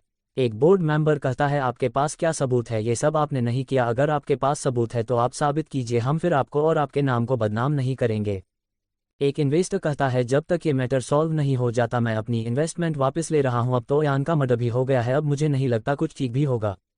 एक एक करके सारे इन्वेस्टर अपने हाथ पीछे खींच लेते हैं। तभी एक लड़का कहता है हमारी कंपनी 50% इन्वेस्ट करेगी, अगर जिंदल टेक्सटाइल इस प्रोजेक्ट में 50% इन्वेस्ट करेगी तो। उसकी बात सुन सभी उस लड़के की ओर हैरानी से देखते हैं। सब इसलिए हैरान थे क्योंकि वे सभी इन्वेस्टर अपना सारा पैसा वापस ले रहे हैं यान के मर्डर केस के चलते, लेकिन ये 50% इन्वेस्ट करने की बात कर रहा है। वो लड़का अपनी चेयर से खड़ा होकर कहता है बताएं मिस जिंदल आप क्या चाहती है? आशी अपनी आंखें छोटी कर हैरानी से कहती है लेकिन आप ये इन्वेस्टमेंट क्यों करना चाहते हैं? वो लड़का कहता है हम इस अपॉर्चुनिटी का फ़ायदा उठाना चाहते हैं। इन बाकी इन्वेस्टर्स को ये इन्वेस्टमेंट लॉस में जाती नज़र आ रही थी, लेकिन हमारी कंपनी एसएस टेक्सटाइल को प्रॉफिट नज़र आ रहा है। आशी अपनी जगह से उठाकर दरवाजे की ओर जाते हुए उस लड़के से कहती है मुझे मेरे कैबिन में आकर मिलो। उस लड़के के फेस पर एक ना बयां करने वाली खुशी आ जाती है। मीटिंग रूम से निकलकर किसी को मैसेज कर वो लड़का आशी के पीछे आशी के केबिन में चला जाता है। आशी के केबिन में आशी अपनी चेयर पर बैठी थी और आशी के सामने वो लड़का कहता है हेलो वंश, मैं एसएस टेक्सटाइल के फाउंडर का असिस्टेंट हूँ, हमारा किड्स वेयर टेक्सटाइल है, हमारे फाउंडर का आइडिया मैं एक बार आपको बताना चाहूँगा। आशी आगे कहने का इशारा करती हैं। वंश आगे कहता है हमारे सर का आइडिया है, हम मिलकर पार्टनरशिप में एक लो प्राइस ब्रांड बनाएंगे, जगह जगह शोरूम ओपन करेंगे जिसमें एक ही शोरूम में बच्चों से लेकर बड़ों तक के कपड़ों से लेकर बाकी सारी ज़रूरत का सामान मिलेगा, मिडिल क्लास के लिए एक अफोर्डेबल ब्रांड होगा। आशी को यह आइडिया पसंद आता है। आशी वंश से कहती है मुझे यह आइडिया पसंद है, डॉक्यूमेंट्स रेडी करवाकर बाकी की फॉर्मेलिटीज़ कंप्लीट कर लेना। वंश अपनी जगह से खड़ा होता है और आशी के सामने हाथ कर हैंडशेक करने के हाथ बढ़ाता है। आशी वंश के हाथ की ओर देखती है। राघव आगे आकर हैंडशेक करते हुए कहता है हैप्पी कॉर्पोरेशन। वंश को कुछ अजीब लगता है। वंश आशी से कहता है कल तक सारे डॉक्यूमेंट्स रेडी कर मिलते हैं। इतना कह वंश आशी के केबिन से चला जाता है। वंश बाहर आने के बाद अपनी कंपनी के फाउंडर के पास कॉल करके कहता है सर काम हो गया। आशी जिंदल मान गई। आशी वंश के जाने के बाद रोनी और राघव दोनों को ही अपने केबिन से जाने का इशारा करती है। दोनों ही चले जाते हैं और आशी अपने लैपटॉप में लग जाती है। कुछ देर बाद आशी को एक अननोन नंबर से कॉल आता है। आशी पहले तो इग्नोर कर देती है, लेकिन जब दोबारा से उसी नंबर से कॉल आता है तो आशी पिक कर लेती हैं। आशी के हेलो कहते ही उधर से एक लड़के की आवाज़ आती है, मुझे आपसे मिलना है। आशी को वो आवाज़ जानी पहचानी लगती है। आशी कहती है कौन हो तुम, क्या हम पहले मिल चुके हैं? उधर से आवाज़ आती है आप मुझे भूल गई। आशी कहती है इसका मतलब हम मिल चुके हैं, मैं दोबारा मिलना चाहता हूँ, आपकी कंपनी के बाहर खड़ा हूँ। उधर से आवाज़ आती है। आशी कहती है रिसेप्शनिस्ट से मेरी बात करवाओ। वो लड़का रिसेप्शनिस्ट को कॉल दे देता है। आशी रिसेप्शनिस्ट से उस लड़के को केबिन में भेजने को कहती हैं। कुछ देर बाद वो लड़का आशी के केबिन में एंटर होता है। उस लड़के की उम्र करीब 20 साल होगी। आशी अपनी नज़रें छोटी कर उस लड़के को देखकर कहती है तुम तो वही हो जो कल करण से लड़ रहे थे। अर्जुन कहता है आपकी याददाश्त तो बहुत कमज़ोर है, कल की बात याद है और 2 साल पुरानी नहीं। आशी कहती है यानी हम 2 साल पहले मिल चुके हैं, लेकिन मुझे कुछ ठीक से याद नहीं। अर्जुन कहता है क्या सच में आपको याद नहीं? आशी किसी गहरी सोच में खो जाती है। अर्जुन आशी को यूं सोच में खोए हुए देख आशी से कहता है आप कहाँ खो गए? आशी करण की बात सुन अपनी सोच से बाहर आकर कहती है मुझे सच में याद नहीं, लेकिन मुझे तुम्हारी आवाज़ जानी पहचानी लग रही है। ऐसा लग रहा है जैसे हम पहले मिल चुके हैं। क्या तुम मुझे बता सकते हो कब और कहाँ? अर्जुन कहता है लेकिन मुझे कुछ पूछना है। आशी कंफ्यूज्ड नज़रों से क्या पूछना है तुम्हें? अर्जुन तुमने करण से शादी क्यों की? क्या तुम मेरे और उसके बारे में पहले से जानती थी? आशी कहती है अपनी शादी के बारे में मैं किसी से कुछ भी नहीं कहना चाहती। तुम्हारे और करण के बीच क्या है मैं नहीं जानती और ना ही मुझे कोई शौक है कुछ भी जानने का। लेकिन एक एडवाइस दूंगी तुम्हें, करण तुमसे काफ़ी बड़ा है उम्र में भी और एक्सपीरियंस में भी। अगर वो कोई डिसीजन ले रहा है तो तुम्हें उसके डिसीजन को समझना चाहिए। अर्जुन कहता है आज भी एडवाइस ही दे रही हो, लेकिन आज अपने हस्बैंड की साइड ले रही हो। आशी को अर्जुन की बात सुन याद आता है। आशी अर्जुन से कहती है तुम वही हो जो इस दिन मुझे खाई पर मिले थे, सुसाइड करने वाले थे, क्या मैं सही कह रही हूँ? अर्जुन कहता है हाँ मैं वही हूँ जो आपकी वजह से आज जिंदा है, लेकिन उम्मीद नहीं थी दोबारा हम ऐसे मिलेंगे और अब तो रोज मिलना लगा रहेगा। आशी को अर्जुन की बात समझ नहीं आती है। मैं कुछ समझी नहीं, लेकिन तुम आज भी वैसे ही सोचते हो, 2 साल में बिल्कुल भी नहीं बदले। जो आंखों के सामने है उसे सच मान लेते हो। एक बार उस सिक्के के दूसरे पहलू को समझने की कोशिश किया करो। अर्जुन एक फीकी हंसी हंसते हुए कहता है अपने हस्बैंड की साइड ले रही हो आपने उससे शादी क्यों की? मुझे ये जानना था, लेकिन आप तो कुछ भी बताने को तैयार नहीं, बल्कि मुझे फ्री का ज्ञान बांट रही है। इसी ज्ञान की वजह से तुम जिंदा है। और वैसे भी आशी जिंदल की एडवाइस इतनी सस्ती भी नहीं है। इतना कह आशी अपनी आईब्रो उचका देती है। अर्जुन कहता है मिसेस सेहरावत की हो सकती है। इतना कहकर अर्जुन वहां से चला जाता है। आशी अपना काम कर 7 बजे फ्री होती हैं। आशी देव के पास कॉल करती है। देव तुरंत ही आशी के केबिन में आ जाता है और अपनी अलसाए आवाज में कहता है दी आप इतना सारा काम कैसे करते हो? मैं तो आज बस एक अकाउंट्स की फाइल चेक करने में ही थक गया। एपिसोड 26 सबके लिए खाना बनाओगी? अर्जुन से कहती है इसी ज्ञान की वजह से तुम जिंदा है। और वैसे भी आशी जिंदल की एडवाइस इतनी सस्ती भी नहीं है। इतना कह आशी अपनी आईब्रो उचका देती है। अर्जुन कहता है मिसेस सेहरावत की हो सकती है। इतना कहकर अर्जुन वहां से चला जाता है। अब आगे आशी अपना काम कर 7 बजे फ्री होती हैं। आशी देव के पास कॉल करती है। देव तुरंत ही आशी के केबिन में आ जाता है और अपनी अलसाए आवाज में कहता है दी आप इतना सारा काम कैसे करते हो? मैं तो आज बस एक अकाउंट्स की फाइल चेक करने में ही थक गया। आप इतना सब कैसे करते हो? अकेले कैसे इस कंपनी को संभालते हो? आशी मुझे अब आदत हो चुकी है ये सब संभालने की, चलो अब चलते हैं। इतना कह आशी अपना लैपटॉप उठाकर केबिन से बाहर आ जाती है। पीछे पीछे देव भी आ जाता है। करण आशी देव को कंपनी छोड़ अपने काम से गया था। देव बाहर आकर कहता है दी अब आप जीजू के पास कॉल करके बुलाओ उन्हें। आशी कहती है करण कुछ देर में आ जाएगा, मुझे कुछ काम है मैं वो कर आती हूँ। देव मैं भी आपके साथ चलूंगा। नहीं मैं अकेले ही जाऊंगी, तुम करण के साथ हवेली चले जाना, मैं अपना काम करके आ जाऊंगी। इतना कह आशी पार्किंग की ओर चली जाती है। वहां से ड्राइवर से कार कीज मांगती है। ड्राइवर अपनी नजरें झुकाकर कहता है मिस जिंदल वो मिसेस जिंदल ने मना किया है आपको कार देने के लिए, आपको मेरे साथ चलना होगा। आशी को गुस्सा तो बहुत आता है पर कंट्रोल कर कार में बैठ ड्राइवर से कहती है हॉस्पिटल चलो। आशी के जाने के बाद करण आता है। करण कार से उतरकर देव से पूछता है तुम्हारी दी का काम खत्म नहीं हुआ? देव कहता है पता नहीं, बिना बताए कहा गई, कहा कि मैं आपके साथ घर चला जाओ वो आ जाएंगी। करण अपने मन में कहता है इस वक्त करे गई होगी वो भी अकेले, इस समय कहा गई होगी वो भी अकेले। कुछ देर बाद आशी की कार एक हॉस्पिटल के बाहर आकर रुकती है। आशी अपने चेहरे पर मास्क और गोगल लगाकर कार से उतरकर हॉस्पिटल के अंदर चली जाती है ताकि कोई आशी को पहचान ना ले। आशी के जाने के बाद ड्राइवर किसी को कॉल कर कहता है मिस जिंदल हॉस्पिटल आई है। डॉक्टर का केबिन। आशी जैसे ही एंटर होती हैं डॉक्टर पहचान नहीं पाता क्योंकि एक तो आशी साड़ी में थी और दूसरा उसने मास्क लगा रखा था। डॉक्टर आशी से चिल्लाते हुए कहता है ये क्या तरीका है ऐसे अंदर आने का, और भी पेशेंट है मेरे पास, बाहर जाकर अपनी टर्न आने का वेट कीजिए। डॉक्टर अपने सामने बैठे पेशेंट को प्रिस्क्रिप्शन लिखते हुए कहता है। आशी अपनी रुड वॉइस में कहती है अब आशी जिंदल को तुमसे मिलने के लिए वेट करना होगा। आशी का नाम सुनते ही उस डॉक्टर की सिट्टी पिटी गुल हो जाती है आशी की, और देख वो डॉक्टर अपने सामने बैठे पेशेंट को मेडिसिन समझाकर भेज देते हैं। अब डॉक्टर के केबिन में डॉक्टर की असिस्टेंट आशी और वो डॉक्टर बचे थे। डॉक्टर हैरानी से आंखें फाड़े आशी की ओर देखता है और हैरानी से कहता है तुम सच में आशी जिंदल हो। इतना कह वो डॉक्टर आशी को फिर से ऊपर से नीचे देखता और आगे कहता है अपना मास्क उतार कर दिखाओ, मुझे यकीन नहीं होगा जब तक तुम्हारा चेहरा ना देख लूं। आशी इरिटेट होते हुए एरोगेंट आवाज में कहती है क्यों मुंह दिखाई करनी है। आशी असिस्टेंट की ओर देखती है। डॉक्टर समझ जाता है कि आशी चाहती है कि वो असिस्टेंट भी बाहर जाए। डॉक्टर आशी से कहता है तुम टेंशन मत लो, ये इस केबिन की बात बाहर नहीं बताएगी। आशी अपना मास्क और गोगल उतार देती है। डॉक्टर हैरानी से बड़ी बड़ी आंखें कर आशी को देख रहा था। डॉक्टर जोर जोर से हंसने लग जाता है आशी को नई नवेली दुल्हन की तरह रेडी देखकर। हंसते हुए वो डॉक्टर कहता है फाइनली आशी जिंदल ने शादी कर ली, मुझे तो लगा था तुम कुंवारी मरने वाली हो। फिर जोर हंसने लग जाता है। ये देख आशी को बहुत गुस्सा आता है। आशी टेबल पर रखा सामान उठाकर डॉक्टर के ऊपर फेंक कर कहती है बड़ी हंसी आ रही है तुझे कवि। आशी एक किलर लुक डॉक्टर कवि को देती है। डॉक्टर कवि अपनी चेयर से खड़ा हो जाता है। डॉक्टर शांत हो खुद भी चेयर पर बैठ जाता है और आशी को बैठने को कहता है। आशी डॉक्टर के सामने वाली चेयर पर बैठ जाती है। डॉक्टर आशी से कहता है यार आशी तूने शादी कर ली और मुझे अपनी शादी में नहीं बुलाया। आशी एरोगेंट वॉइस में कहती है क्यों, मेरी शादी में शहनाई बजानी थी। डॉक्टर की असिस्टेंट को हंसी आ रही थी लेकिन वो कंट्रोल करती है। कवि कहता है यार कम से कम मिठाई ही ले आती। आशी जब तुमसे मेरी शादी हो गई ये बात ही हजम नहीं हो रही तो मेरी शादी की मिठाई कैसे हजम होती। कवि की असिस्टेंट को हंसी आने लग जाती है जैसे आशी पलटकर जवाब दे रही थी वो सुनकर। कवि अपनी असिस्टेंट की ओर घूर कर देखता है, बेचारी शांत हो जाती है लेकिन अभी भी दबी दबी हंसी हंस रही थी। कवि कहता है मैं तुम्हारा सीनियर हूँ और तुम मेरी असिस्टेंट के सामने मेरी बेइज्जती कर रही हो, कुछ तो शर्म करो। डॉक्टर कवि स्कूल टाइम में आशी का सीनियर था और आशी का बेस्ट फ्रेंड भी कह सकते हैं। हम आशी बस गिने चुने दोस्त है, कवि भी उनमें से एक है। आशी कहती है काम की बात करो। आशी फिर एक बार असिस्टेंट की ओर देखती है।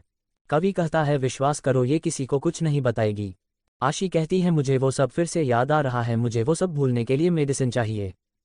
कवि कहता है आशी तुम गलत कर रही हो, ये मेडिसिन कहीं ना कहीं तुम्हारी मेंटल हेल्थ को इफेक्ट करेंगे। जरूरी नहीं है कि तुम बस वो हादसा भूलो, हो सकता है तुम पास्ट से रिलेटेड और कुछ भी भूल सकती हो। आशी को याद आता है कि वो 2 साल पहले अर्जुन से की मुलाकात के बारे में भी पहले याद नहीं था लेकिन अर्जुन की बातों से उसे सब याद आता है। आशी को सोच में खोया हुआ देख कवि कहता है अब तो तुम्हारी शादी हो गई है, क्या तुम्हारे हस्बैंड को तुम्हारे पास्ट के बारे में पता है। आशी अपने एक्सप्रेशन लेस चेहरे लिए अपनी गर्दन नामे हिला देती है। कवि आगे कहता है तुम्हें सच बताना चाहिए आशी, अगर उसे किसी और से पता चलेगा तो तुम दोनों के रिश्ते बिगड़ सकते हैं। और तुम जानती हो जब भी तुम किसी लड़के को हैंडशेक भी करती हो तो तुम्हें वो सब याद आता है, राइट। लेकिन तुम्हें ये सब अपने हस्बैंड को बताना होगा। तुम समझ रही हो ना मैं क्या कहना चाहता हूँ। आशी कहती है मुझे मेडिसिन दो, जितना कहा गया है बस तुम उतना करो।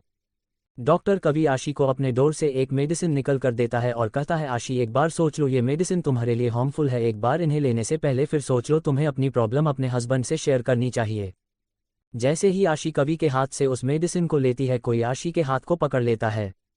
उधर चौधरी निवास में देव और करण दोनों ही पहुंच गए थे लेकिन आशी अभी तक नहीं आती थी, इसलिए दोनों ही हवेली से कुछ दूरी पर कार में बैठे थे।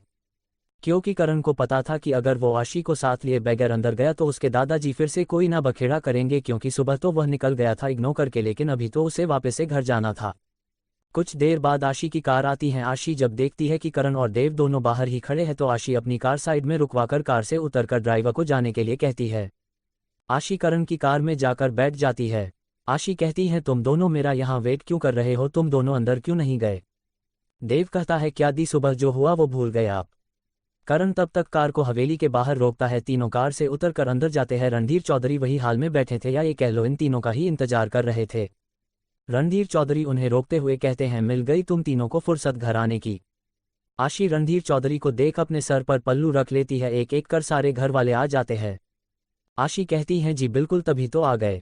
रणधीर जी आशी को घूर कर देखते हैं और कहते हैं आज और अभी से तुम सबके लिए खाना बनाओगी और तुम्हारी कोई भी हेल्प नहीं करेगा।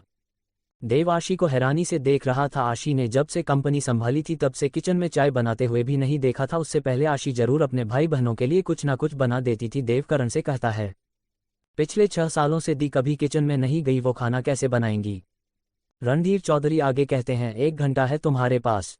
आशी कहती हैं ठीक है बनाऊंगी, लेकिन जैसा भी बनाऊंगी आप सबको खाना होगा। वैसे भी मैंने सुना है इस घर में अन्न का अनादर नहीं किया जाता। इतना कहकर आशी किचन की ओर चली जाती है। देव भी आशी के पीछे पीछे चला जाता है। सिमरन जी और नीति भी किचन की ओर जाने लगती है। ये देख रणधीर चौधरी तेज आवाज में कहते हैं सुनाई नहीं दिया हमने क्या कहा, कोई भी उस लड़की की मदद नहीं करेगा। सिमरन जी नजरें झुकाए कहती है बाबूजी आशी को सामान निकलने में हेल्प करने जा रहे हैं। आशी को कैसे पता होगा कि किचन क्या चीज कहाँ रखी है। घर के नौकरों का भी रसोई घर में जाना अनिवार्य है। रणधीर चौधरी ठीक है, खाना बनाने में मदद नहीं करोगी। राज और संदीप दोनों भाई स्टडी रूम में जाकर अपने काम में लग जाते हैं। रणधीर चौधरी भी अपने कमरे में जाने लगते हैं तो करण उन्हें रोकते हुए कहता है आपने के लागे सा दादाजी, इसे छोटे मोटे खेल खेल के आप आशी ना हरा दोगे। आपको क्या लगता है दादाजी ऐसे छोटे छोटे खेल खेल कर आप आशी को हरा सकते हैं। इतना कहकर करण भी चला जाता है। रणधीर जी अकेले खड़े रह जाते हैं। रणधीर चौधरी अपने आप में आंखों में गुस्सा लिए कहते हैं अगर मुझे कोई बड़ा खेल भी खेलना पड़ जाए तो मैं वो भी खेलूंगा, लेकिन इस लड़की को तो मैं निकाल कर रहूंगा इस घर से। उधर किचन में देव आशी से कहता है दी आपने काफी समय से खाना नहीं बनाया, आप सबके लिए डिनर कैसे बनाएंगे। आशी कहती है क्या हुआ, अगर मैंने 6 साल से खाना नहीं बनाया मैं बनाना तो नहीं भूल सकती ना, चलो ट्राई करते हैं, कुछ ना कुछ तो बनेगा ही। देव कहता है लेकिन दी। आशी कहती है तेरी दी जरूर कुछ बनाएगी जो खाने लायक होगा। सिमरन जी और नीति भी किचन में आ जाती है। नीति आशी से कहती है हाय हाय आशी, क्या तुम कभी किचन में चाय भी उबाली है क्या। सिमरन जी कहती है ओहो देवराना जी ये तुम कैसी बातें कर रही हो, आशी को खाना बनाना आता होगा तभी तो ये बाबूजी के सामने खाना बनाने के लिए कहकर आई है। नीति कहती है हाय हाय जेठानी जी मैं तो बस पूछ रही हूँ, आशी इतनी बड़ी कंपनी की सीईओ है, उसे कहाँ टाइम मिलता होगा किचन में जाने का। देव ये तो आप सही कह रही है चाची जी, दी ने जब से कंपनी संभाली है तब से दी कभी किचन में नहीं गई, वरना पहले तो दी कभी कभी मेरे और नाज के लिए कुछ बना देती थी, लेकिन 6 साल हो गए हैं उन्हें खाना बनाए हुए। एपिसोड 27 क्या मैं मजाक भी नहीं कर सकती। देव ये तो आप सही कह रही है चाची जी, दी ने जब से कंपनी संभाली है तब से दी कभी किचन में नहीं गई, वरना पहले तो दी कभी कभी मेरे और नाज के लिए कुछ बना देती थी, लेकिन 6 साल हो गए हैं उन्हें खाना बनाए हुए। अब आगे सिमरन जी और नीति दोनों आशी को खाना बनाने के लिए मसाले और सामान निकाल कर दे देती है और दोनों वही किचन में रुक जाती है। लेकिन जैसे ही रणधीर चौधरी को ये पता चलता है कि नीति और सिमरन रसोई घर में है तो एक नौकर से कहकर उन दोनों को ही हॉल में बुला लेते हैं। दोनों ही रणधीर चौधरी के फैसले के अगेंस्ट नहीं जा सकते थे। सिमरन जी जाने से पहले आशी से कहती हैं आज तुम पहली बार खाना बनाने वाली हो तो सबसे पहले मीठा जरूर बनाना, सॉरी हम तुम्हारी हेल्प नहीं कर पाएंगे। देव आशी से कहता है मैं तो मदद कर ही सकता हूँ, मैं थोड़ी ना इस घर का मेंबर हूँ। 1 घंटे बाद उधर हाल में सभी के सभी खड़े थे। सिमरन जी तो सोचकर परेशान हो रही थी पता नहीं आशी सब अकेले कर भी पाएगी या नहीं।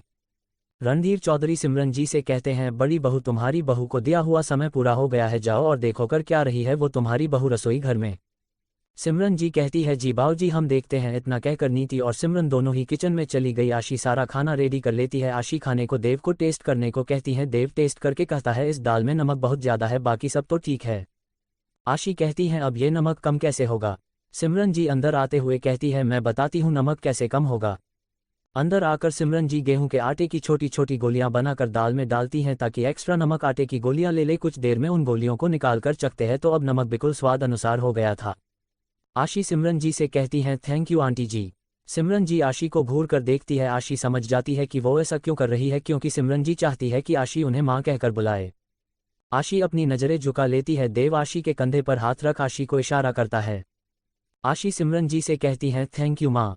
ये कहते ही आशी का गला भर आता है और आंखें नम हो जाती है। ये देख सिमरन जी आशी को गले लगा लेती है और आशी के बालों को सहलाते हुए कहती है क्या हुआ माँ, कहने में इतनी झिझक क्यों।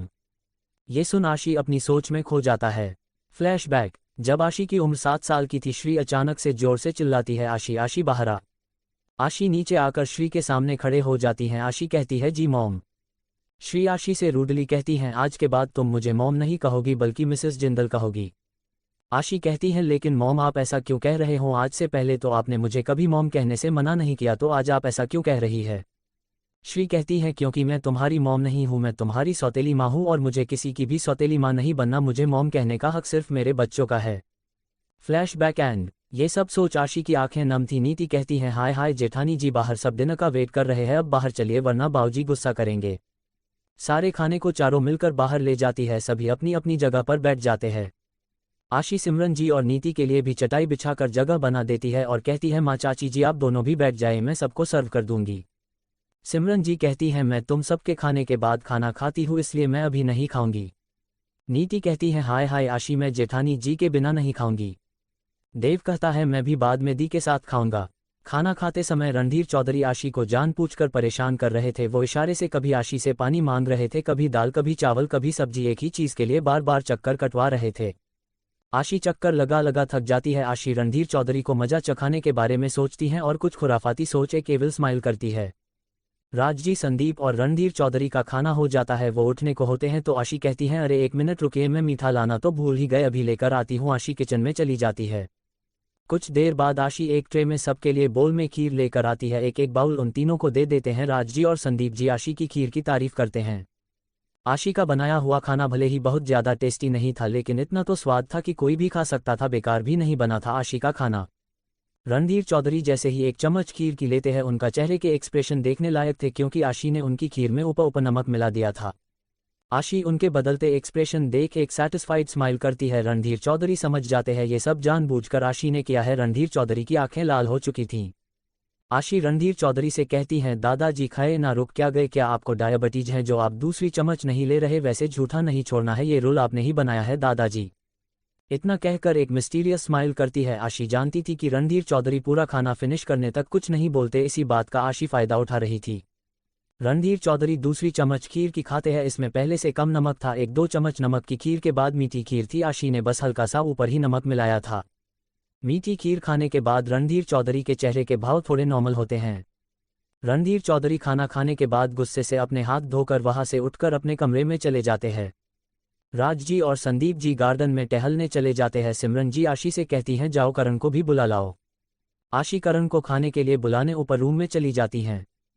करण अपने रूम में किसी से फ़ोन पर बात कर रहा था। करण कहता है डॉक्यूमेंट्स कल तक कंप्लीट कर कल कॉन्ट्रैक्ट साइन करवा लेना, लेकिन जैसे ही करण की नज़र आशी पर जाती है तो करण कहता है मैं बाद में बात करता हूँ। आशी कंफ्यूजन के साथ करण को कॉल कर बात सुनकर कहती है किस कॉन्ट्रैक्ट की बात कर रहे थे तुम? एक कबड्डी के प्लेयर को किसके कॉन्ट्रैक्ट साइन करवाना पड़ रहा है? करण कहता है अपने काम तय काम रख, अपने काम से काम रख। आशी कहती है मुझे भी कोई शौक नहीं है तुम्हारे काम में टांग अड़ाने का, माँ तुम्हें खाने के लिए बुला रही है, बस इसलिए तुम्हें बुलाने आई थी। करण चौरा की ढाल, मेरी बात क्यों सुने थी? चोरों की तरह मेरी बात क्यों सुन रही थी? आशी कहती है इतनी ही प्राइवेट बात है तो डोर खोलकर क्यों कर रहे थे? इतना कह आशी रूम से बाहर आ जाती हैं। करण भी टेबल पर रखी फाइल को उठाकर अपनी कबर्ड में रख कर आ जाता है। आशी नीचे आती है तो देखती है खाना खाने वाली जगह पर कोई भी नहीं था। आशी हैरान थी, जी अभी तो माँ ने कहा था कि करण को खाने के लिए बुलाकर लाओ, अब खुद ही ज्ञान है। आशी एक नौकर से पूछती है काका, माँ, चाची जी और देव कहाँ गए? नौकर जवाब देता है वो सभी बाहर गार्डन में है, सबसे छोटे बाबा घर आए हैं, वो बिना बताए घर छोड़कर गए थे, 4 दिन से घर आए हैं, बड़े मालिक सजा दे रहे हैं। आशी हैरानी से नौकर को देख रही थी। आशी कहती है सजा? कैसी सजा? नौकर, बेटा खुद ही देख लो। आशी बाहर गार्डन में आती हैं तो देखती है एक लड़का रणधीर चौधरी की ओर पीट करके बैठा है और रणधीर चौधरी अपनी छड़ी से अपने सामने बैठे लड़के को मार रहे थे। सिमरन जी अपनी नजरें फेरे रो रही थी। राज जी की भी आंखें नम थी। नीति और संदीप जी का भी यही हाल था, पर कोई भी रणधीर चौधरी को नहीं रोक रहा था, या ये कह लो कि किसी में भी बीच में जाने की हिम्मत नहीं थी। देव यहाँ नहीं था। देव पीछे वाले गार्डन में पार्वती जी से फोन पर बात कर रहा था। जैसे जैसे रणधीर जी का मारना तेज हो रहा था वैसे वैसे सिमरन जी के आंख से निकलते आंसू।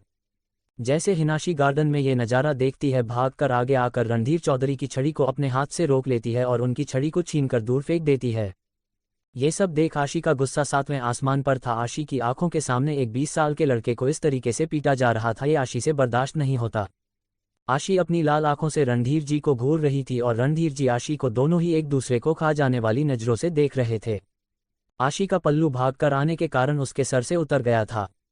रणधीर चौधरी गुस्से में चिल्लाते हुए कहता है ये क्या बेहुदा हरकत है, भूल गई हो कि कौन हूं मैं? आशी कहती हैं आप बड़े हैं, माना गलती करने पर सजा भी देते होंगे, लेकिन जो आप कर रहे हैं ये कोई सजा नहीं है, ये आप जुर्म कर रहे हैं। दादाजी आप बड़े हैं तो मतलब ये नहीं आप सरेआम कानून हाथ में लेंगे, आप इस तरीके से किसी को टॉर्चर नहीं कर सकते, बच्चा है वो। आशी के बचाव करने पर सिमरन जी दौड़कर अपने बेटे के पास जाकर उसे अपने सीने से लगा लेती है। सिमरन जी की आंखों से बेतहासा आंसू बह रहे हैं। रणधीर जी गुस्से से कहते हैं, तुम्हें बीच में आने के लिए किसने कहा? हट मेरे आगे से, हमारे बीच में आने की जरूरत नहीं है। आशी तेज आवाज में कहती हैं, ये सब घर वाले देख सकते होंगे इसे इस तरह से पीटते हुए, लेकिन मैं नहीं देख सकती। मैं अपनी आंखों के सामने गलत हो रहा होगा तो उसे रोकूंगी और ले दूंगी। रणधीर चौधरी गुस्से में कहते हैं, तू जानती भी है इसने किया क्या है जो इसकी तरफदारी कर रही है? किसी का मर्डर तो नहीं किया होगा जो ऐसी सजा दे रहे हैं आप इसे? आशी कहती हैं, ए लड़की, तूने कसम खाई है मेरे खिलाफ जाने की, और आज जो किया है तूने याद रखना तुझे भी सजा मिलेगी उसकी। रणधीर चौधरी कहते हैं। सभी हैरान थी कि अब आशी ने क्या कर दिया। आशी अपनी आवाज में नरमी लाते हुए कहती हैं, सॉरी दादा, लेकिन क्या मैं आपसे मजाक भी नहीं कर सकती? रणधीर चौधरी गुस्से से कहते हैं, मैं भी बस मजाक ही करूंगा, मेरे मजाक का इंतजार करना तुम, लेकिन अभी मुझे इससे निपटना है। इतना कहकर रणधीर चौधरी एक नौकर की ओर इशारा करते हुए कहते हैं, मेरी छड़ी दो मुझे, मैं भी देखता हूं कौन आता है बीच में। एपिसोड 28 जीजू को चोट लगी होगी। आशी अपनी आवाज में नरमी लाते हुए कहती हैं, सॉरी दादाजी, लेकिन क्या मैं आपसे मजाक भी नहीं कर सकती? रणधीर चौधरी गुस्से से कहते हैं, मैं भी बस मजाक ही करूंगा, मेरे मजाक का इंतजार करना तुम, लेकिन अभी मुझे इससे निपटना है। इतना कहकर रणधीर चौधरी एक नौकर की ओर इशारा करते हुए कहते हैं, मेरी छड़ी दो मुझे, मैं भी देखता हूं कौन आता है बीच में। अब आगे रणधीर चौधरी को नौकर उनकी छड़ी पकड़ा देते हैं। जैसे ही रणधीर चौधरी करण के छोटे भाई पर फिर से छड़ी से मारने जाते हैं, आशी उनके सामने आकर अपने दोनों हाथ फैलाकर खड़े हो जाते हैं और कहती है, दादाजी आप गलत कर रहे हैं। रणधीर चौधरी कहते हैं, तुम अगर मेरे आगे से नहीं हटी तो इस बार मैं भूल जाऊंगा कि मेरे सामने इस घर की बहू खड़ी है। रणधीर चौधरी गुस्से से सिमरन जी से कहते हैं, बड़ी बहू दूर हटो और अपनी बहू को भी दूर करो, वरना मैं इस घर की मर्यादा को भूलकर एक लड़की पर हाथ उठा दूंगा। राज जी आगे आते हुए सिमरन जी को अपने बेटे से दूर कर अपनी नजरें झुका रणधीर चौधरी से कहते हैं, बाबूजी बच्चा है, अगली बार से ऐसा नहीं करेगा, माफ कर दीजिए। रणधीर चौधरी गुस्से से कहते हैं, आज 4 दिन से गलियों में धक्का खाकर आया है, अगर आज इसे सजा नहीं दी तो ये कल को महीने भर से गायब रहेगा, इसकी अकल ठिकाने लगानी होगी। आगे से हटा अपनी बीवी और बहू को, वरना इस बार मुझसे बुरा कोई नहीं होगा। रणधीर चौधरी सच में बहुत गुस्से में थे, उसकी माथे की नसें तन चुकी थी। आशी जब आगे से नहीं हटती तो रणधीर चौधरी की बर्दाश्त करने की हद क्रॉस हो जाती है। गुस्से में रणधीर चौधरी इतना जल रहे थे कि वो ये भी भूल जाते हैं कि उसके सामने एक लड़की खड़ी है। वो अपनी छड़ी को आशी पर मारने के लिए बढ़ा देते हैं, लेकिन फिर खुद ही रुक जाते हैं। आखिरी बार बोल रहा हूँ लड़की, रणधीर चौधरी दांत पीसते हुए कहते हैं। इस बार अपनी सारी शर्म लिहाज को भूल इस बार आशी पर अपनी छड़ी से वार करते हैं। आशी अपनी आंखें बंद कर लेती है, लेकिन आशी को महसूस होता तो कि वो छड़ी उसे नहीं किसी और को लगी है। आशी तुरंत अपनी आंखें खोलती हैं, उसकी आंखों के सामने करण का चेहरा था। अपने लिए करण को मार खाता देख आशी को एक अजीब सी फीलिंग महसूस होती है। ना चाहते हुए भी आशी की आंख से आंसू की एक बूंद आ जाती है। करण की चोट का दर्द आशी को महसूस हो रहा था। करण आकर आशी के सामने आकर खड़ा हो जाता है और पलटकर अपनी जलती निगाहों से रणधीर चौधरी को देखकर कहते हैं, घर की मर्यादा न तो आप लांघो हो दादाजी, एक छोरी पे हाथ उठा दी, आनी शर्म आनी चाहिए, आपने कित गए आपके संस्कार, आपकी वे बड़ी बड़ी बात। घर की मर्यादा तो आप लंघ रहे हैं दादाजी, एक लड़की पर हाथ उठाते हुए शर्म आनी चाहिए, आपको कहा गया आपके संस्कार, आपकी वो बड़ी बड़ी बातें। रणधीर चौधरी आग बबूला हो जाते हैं। करण के मुंह से ये सब सुनकर रणधीर जी जाड़ पीसते हुए कहते हैं, तो दूर रख अपनी बीवी को मेरे मामलों से, इतना कह गुस्से से अंदर चले जाते हैं। देव भी यहाँ आ चुका था, करण ने कैसे आशी के सामने आकर उसे बचाया ये भी देख लिया था। देव आशी और करण के पास जाकर कहता है, जीजू आप ठीक तो हो ना? वो दादाजी इतने गुस्से में क्यों थे? करण कहता है, छोड़ो जो हो गया उसे भूल जाओ। करण सिमरन जी से कहता है, माँ इसने लेके अंदर जा, माँ इसे लेकर अंदर जाओ। अपने भाई को देखकर कहता है। इतना कह करण सिमरन जी को सहारा देते हुए खड़ा करता है। उसके बाद अपने भाई की ओर हाथ बढ़ाता है, लेकिन वो लड़का करण के हाथ को अनदेखा कर आशी की ओर हाथ बढ़ाता है। आशी ने अब तक करण के भाई की शक्ल नहीं देखी थी। जैसे ही वो अपने चेहरा आशी की ओर करता है, आशी उसका चेहरा देख हैरान रह जाती है। आशी हैरानी से कहती है, तुम? देव कहता है, जीजू ये तो वही है जो आपसे उस दिन रास्ते में लड़ाई कर रहा था। अर्जुन का हाथ अभी भी वैसे ही आशी के सामने था। आशी से अर्जुन कहता है, मिसेस सेहरावत आपका हाथ मांग रहा हूं, आप दे नहीं रहे। आशी अर्जुन को अपना हाथ देकर खड़ा करते हुए कहती है, तुम करण के ब्रदर हो? ब्रदर नहीं, हाफ ब्रदर, अर्जुन कहता है। सिमरन जी अर्जुन के पास ही अर्जुन को संभाले खड़ी थी। करण अर्जुन से पूछता है, तू ठीक तो सने था कि तू ठीक तो है ना, कहा था तू? अर्जुन करण की बात को इग्नोर कर सिमरन जी से कहता है, माँ भूख लगी है, अपने हाथ से कुछ खिला दे। सिमरन जी अपनी गर्दन हाँ में हिला देती है और अर्जुन को सहारा देकर अंदर ले जाने लगते हैं। करण सिमरन जी को रोकते हुए कहता है, पहले मेरे सवाल का जवाब दे, अक्ष के साथ जानते पहले कि था तू? पहले मेरे सवाल का जवाब दे, अक्ष के साथ जाने से पहले कहा था तू? अर्जुन कहता है, खुद पता लगा ले, मैं तो कुछ नहीं बताऊंगा, है कौन तू जो तुझे जवाब दूं मैं? सिमरन जी कहती है, ये क्या तरीका है अपने बड़े भाई से बात करने का? अर्जुन, मेरा कोई बड़ा भाई नहीं है आदित्य को छोड़कर। अर्जुन अपने लड़खड़ाते कदमों से अंदर चला जाता है। सिमरन जी करण से कहती हैं उसकी बातों का बुरा मत मानना, तुम्हें तो उसका पता है ना। सिमरन जी अर्जुन के पीछे पीछे अंदर चली जाती है। आशी करण से पूछती हैं अर्जुन तुमसे ऐसे क्यों बात करता है। करण कुछ नहीं कहता, बस अंदर चला जाता है। देव आशी के पास आकर कहता है दी क्या ये दोनों भाई है, वो अर्जुन जीजू से ऐसे कैसे बात कर सकता है। आशी खुद से कहती हैं क्या मुझे अर्जुन और करण की मिसअंडरस्टैंडिंग दूर करनी चाहिए। आशी अपनी ही सोच में गुम थी। देव आशी के सामने हाथ हिलाते हुए कहता है कहाँ खो गई दी। आशी अपनी गर्दन नामे हिलाते हुए अंदर चली जाती है। देव भी आशी के पीछे पीछे अंदर चला जाता है। आशी अर्जुन के रूम के बाहर खड़ी थी। सिमरन जी अर्जुन के जख्मों पर मरहम लगा रही थी। अर्जुन सिमरन जी से कहता है माँ आप तो ऐसे रो रहे हो जैसे उस रणधीर चौधरी ने मुझे नहीं आपकी पिटाई की हो। सिमरन जी अपने आंसू साफ करते हुए कहती है दादाजी का नाम कौन लेता है, और रही बात इन आंसुओं की, एक माँ को अपने बच्चों की चोट का भी दर्द होता है। अर्जुन रणधीर चौधरी की शिकायत करते हुए कहता है माँ उनका तो काम ही है मुझे सजा देने की, उन्होंने उस करण को सजा नहीं दी जब वो बिना बताए शादी करके घर आया था और साथ में अपनी वाइफ को भी नहीं लाया था। सिमरन जी कहती है तुझे किसने कहा उसे सजा नहीं मिली, उसे 2 दिन तक खाना नहीं मिला था और फिर करण को घर से निकाल दिया गया था कि जब तक वो आशी को साथ नहीं लाएगा घर नहीं आएगा। तू तो जनता है ना वो भूखा और मुझसे दूर नहीं रह सकता। तुझे शरीर पर चोट लगी लेकिन करण को तो दिल और पेट पर चोट लगी थी। दोनों ही बेखबर थे कि दरवाजे पर खड़ी आशी सब सुन रही है। आशी को ये सब सुन करण के लिए बुरा फील होता है। सिमरन जी करण के बगल से उठकर कहती हैं मैं तुम्हारे लिए खाना लेकर आती हूँ। इतना कहकर जैसे ही सिमरन जी रूम से बाहर जाने के लिए निकलती है सामने आशी को देख चौंक जाती हैं। सिमरन जी आशी के पास आकर आशी से कहती हैं आशी बेटा तुम यहाँ क्या कर रही हो। आशी अर्जुन को देखकर कहती है माँ मुझे अर्जुन से बात करनी है। सिमरन जी हैरानी से आशी को और एक बार अर्जुन को देखती है। सिमरन जी कुछ नहीं कहती रूम से बाहर चली जाती हैं। आशी करण के पास आते हुए कहती है तुमने मुझे क्यों नहीं बताया कि तुम करण के भाई हो। अर्जुन कहता है बता देता तो क्या होता, अब पता चल गया आपको, अब कर सकती है आप। अर्जुन कैबर्ड से अपनी शर्ट निकाल कर पहनता है। आशी की नज़र अर्जुन के पीठ पर बने निशानों पर जाती है। आशी अर्जुन से पूछती है क्या तुम्हें दर्द हो रहा है।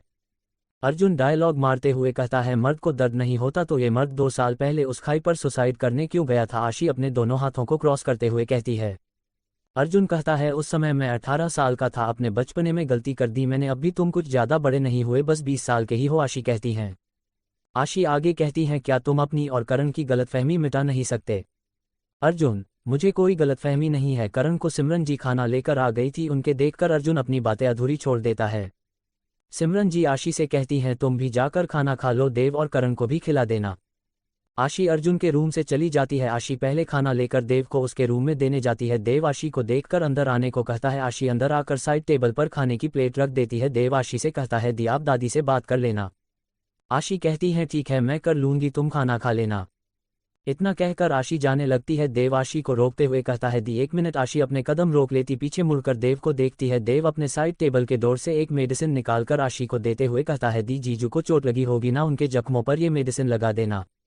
आशी छोटी नजरें कर देव को घूरती है। देव कहता है दी ऐसे क्यों देख रहे हो, उन्होंने आपको बीच में आकर बचाया, आप इतना तो कर ही सकती है उनके लिए। आशी का हाथ पकड़कर वो मेडिसिन आशी के हाथ पर रख देता है। आशी बस उस ट्यूब को घूरती रहती है। देव आगे कहता है दी मैं नहीं जानता आपने ये शादी क्यों की, लेकिन एक बात कहूँ जीजू आपके लिए एकदम परफेक्ट है। मैं मानता हूँ मैं आपसे छोटा हूँ फिर भी आपको सलाह दे रहा हूँ। मैं जानता हूँ इस रिश्ते को आप नहीं निभाना चाहते, लेकिन एक बार जरूर सोचिएगा दी अपने और करण जीजू के रिश्ते के बारे में। आशी कुछ नहीं कहती, बस देव के रूम से चली जाती है। एपिसोड 29। देव आगे कहता है दी मैं नहीं जानता आपने ये शादी क्यों की, लेकिन एक बात कहूँ जीजू आपके लिए एकदम परफेक्ट है। मैं मानता हूँ मैं आपसे छोटा हूँ फिर भी आपको सलाह दे रहा हूँ। मैं जानता हूँ इस रिश्ते को आप नहीं निभाना चाहते, लेकिन एक बार जरूर सोचिएगा दी अपने और करण जीजू के रिश्ते के बारे में। आशी कुछ नहीं कहती, बस देव के रूम से चली जाती है। अब आगे। आशी रूम में करण के लिए खाना लेकर जाती हैं। करण किसी से फ़ोन पर ऑर्डर देते हुए कहता है पता लगाओ अर्जुन अक्ष से पहले किसके साथ था। ऑक्सर कहकर उधेड़ से कॉल कट कर देता है। आशी अंदर आते हुए कहती है इतनी भी नज़र नहीं रखनी चाहिए मुझे अर्जुन पर। आशी करण के लिए खाना लिए अंदर आ उस खाने की प्लेट को साइड टेबल पर रखते हुए कहती है। करण कहता है बेरा तो लाना पड़ेगा न, आखिर कौन सी संगत में रह के आया सा, उसकी उम्र ऐसी है कि उसे हर बुरी संगत भी सही सही कहा नाले बुरे लागेंगे। पता तो लगाना पड़ेगा ना आखिर कैसी संगत में रहकर आया है, उसकी उम्र ही ऐसी है कि उसे है बुरी संगत सही सही कहने वाले बुरे लगेंगे। आशी कहती है मैं मानती हूँ तुम जो कह रहे हो वो सही है, लेकिन जासूसी करने से अच्छा है अर्जुन को थोड़ी अटेंशन एक्स्ट्रा दी जाए, उसे एक्स्ट्रा प्यार और केयर की ज़रूरत है। करण आशी से पूछता है कि तू अर्जुन ने पहले तय जाने सब क्या तुम अर्जुन को पहले से जानते हो। आशी अपना जवाब अपनी गर्दन हिला हाँ में देती है। करण सवालिया नजरों से देखते हुए मानो आशी से पूछ रहा हो कैसे। आशी करण के सवाल को भाप कर करण से कहती हैं वो पहले खाना खा लो क्योंकि हम सबके खाने से पहले माँ भी नहीं खाएगी। करण अपने कपड़े ले वॉशरूम की ओर जाते हुए कहता है चेंज करके खा लूंगा। आशी कहती हैं वो रुको। करण पलट कर कहता है इब के होया अब क्या हुआ। आशी देव की दी हुई क्रीम को देखते हुए कहती है ये करण आशी की ओर आते हुए कहता है आ गई बोलेगी आगे बोल। आशी हकलाते हुए कहती है वो तुम्हें मेरी वजह से चोट लगी है तो ये ऑइंटमेंट लगा दूं इससे तुम्हें दर्द कम होगा। देव की दी हुई ऑइंटमेंट को करण के सामने करते हुए कहती है। ठीक से इतना कह करण वॉशरूम में चला जाता है। थोड़ी देर बाद करण जब वॉशरूम से बाहर आता है तो आशी उसे देख पलट जाती है। करण ने ऊपर शर्ट नहीं पहनी थी सिर्फ लोवर में बाहर आया था। आशी करण से कहती है ये क्या तरीका है रूम में आने का ऊपर के कपड़े क्यों नहीं पहने तुमने। करण आशी के पीछे आकर खड़ा हो जाता है और आशी के कान में उसे टीस करते हुए कहता है मैंने सोचा अपनी बीवी को अपनी बॉडी दिखा दूं लेकिन तुम तो मुझे देख ही नहीं रही। आशी एक झटके से करण से थोड़ा दूर हो जाती है करण को अपने इतना क्लोज देखकर। आशी कहती है मुझे नहीं देखना कुछ भी खुद से लगा लेना। इतना कहकर आशी जाने लगती है।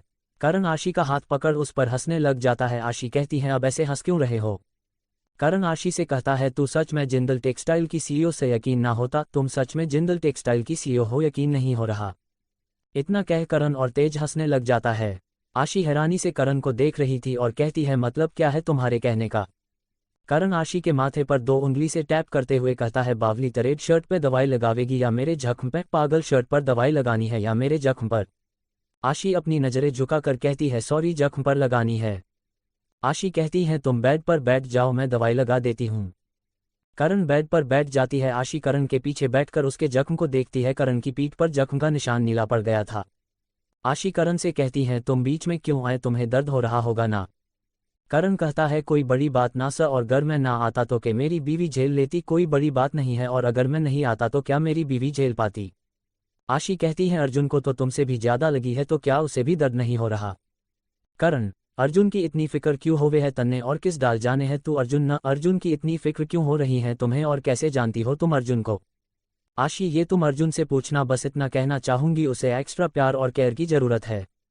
आशी करण के जख्म पर मरहम लगाने लग जाती है। आशी के हाथ कांप रहे थे लेकिन करण को जैसे ही आशी टच करती है आशी के सामने उसके पास्ट की याद आने लगती है। आशी अपने हाथ पीछे खींच लेती है लेकिन आशी को याद आता है कि करण ने कैसे उसे बचाया था। वो सोच आशी अपनी उन बुरी यादों को इग्नोर करती हैं और फिर से करण को मरहम लगाने लगती हैं। करण आशी के बदले एक्सप्रेशन मिरर में साफ देख पा रहा था।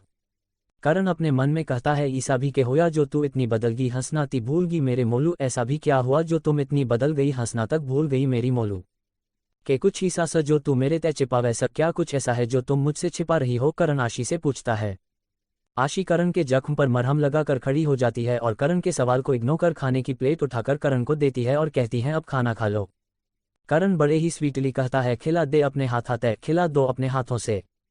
आशी हैरानी से बड़ी बड़ी आंखें कर देखते हुए कहती है तुम्हारे हाथ पर चोट नहीं लगी जो तुम्हें मैं खाना खिलाऊं। एपिसोड 30 में इस बच्चे को नहीं रख सकती। करण बड़े ही स्वीटली कहता है खिला दे अपने हाथ है खिला दो अपने हाथों से। आशी हैरानी से बड़ी बड़ी आंखें कर देखते हुए कहती है तुम्हारे हाथ पर चोट नहीं लगी जो तुम्हें मैं खाना खिलाऊं खुद से खा सकते हो तुम। अब आगे। करण कहता है ठीक सर फिर मैं भी ना खाऊं अगर तू ना खुआवे तो ठीक है फिर मैं भी नहीं खाऊंगा अगर तुम नहीं खिलाओगी तो। करण के ऐसा कहते ही आशी को याद आ जाता कुछ देर पहले जो कुछ भी सिमरन जी अर्जुन से कह रही थी कि करण भूखा नहीं रह सकता। आशी को शरारत सूझी। आशी कहती हैं ठीक है तुम्हारी मर्जी। इतना कहकर आशी खाने की प्लेट उठाकर वापस ले जाने लगती हैं। एहसान फरामोश निकली तू तो मैंने बचाया और तू अपने हाथ तय रोटी भी ना खुआ सकती। एहसान फरामोश निकली तुम तो मैंने बचाया और तुम अपने हाथ से खाना नहीं खिला सकती। करण आशी को रोकते हुए कहता है। करण की बात सुन आशी के कदम रुक जाते हैं। करण जानता था कि अगर वो एहसान की बात करेगा तो आशी जरूर रुकेगी क्योंकि आशी किसी का एहसान नहीं रखती। आशी वापस से करण के सामने आकर बैठ जाती हैं और बेमन से करण की ओर एक निवाला कर खाना खिलाने लगती हैं।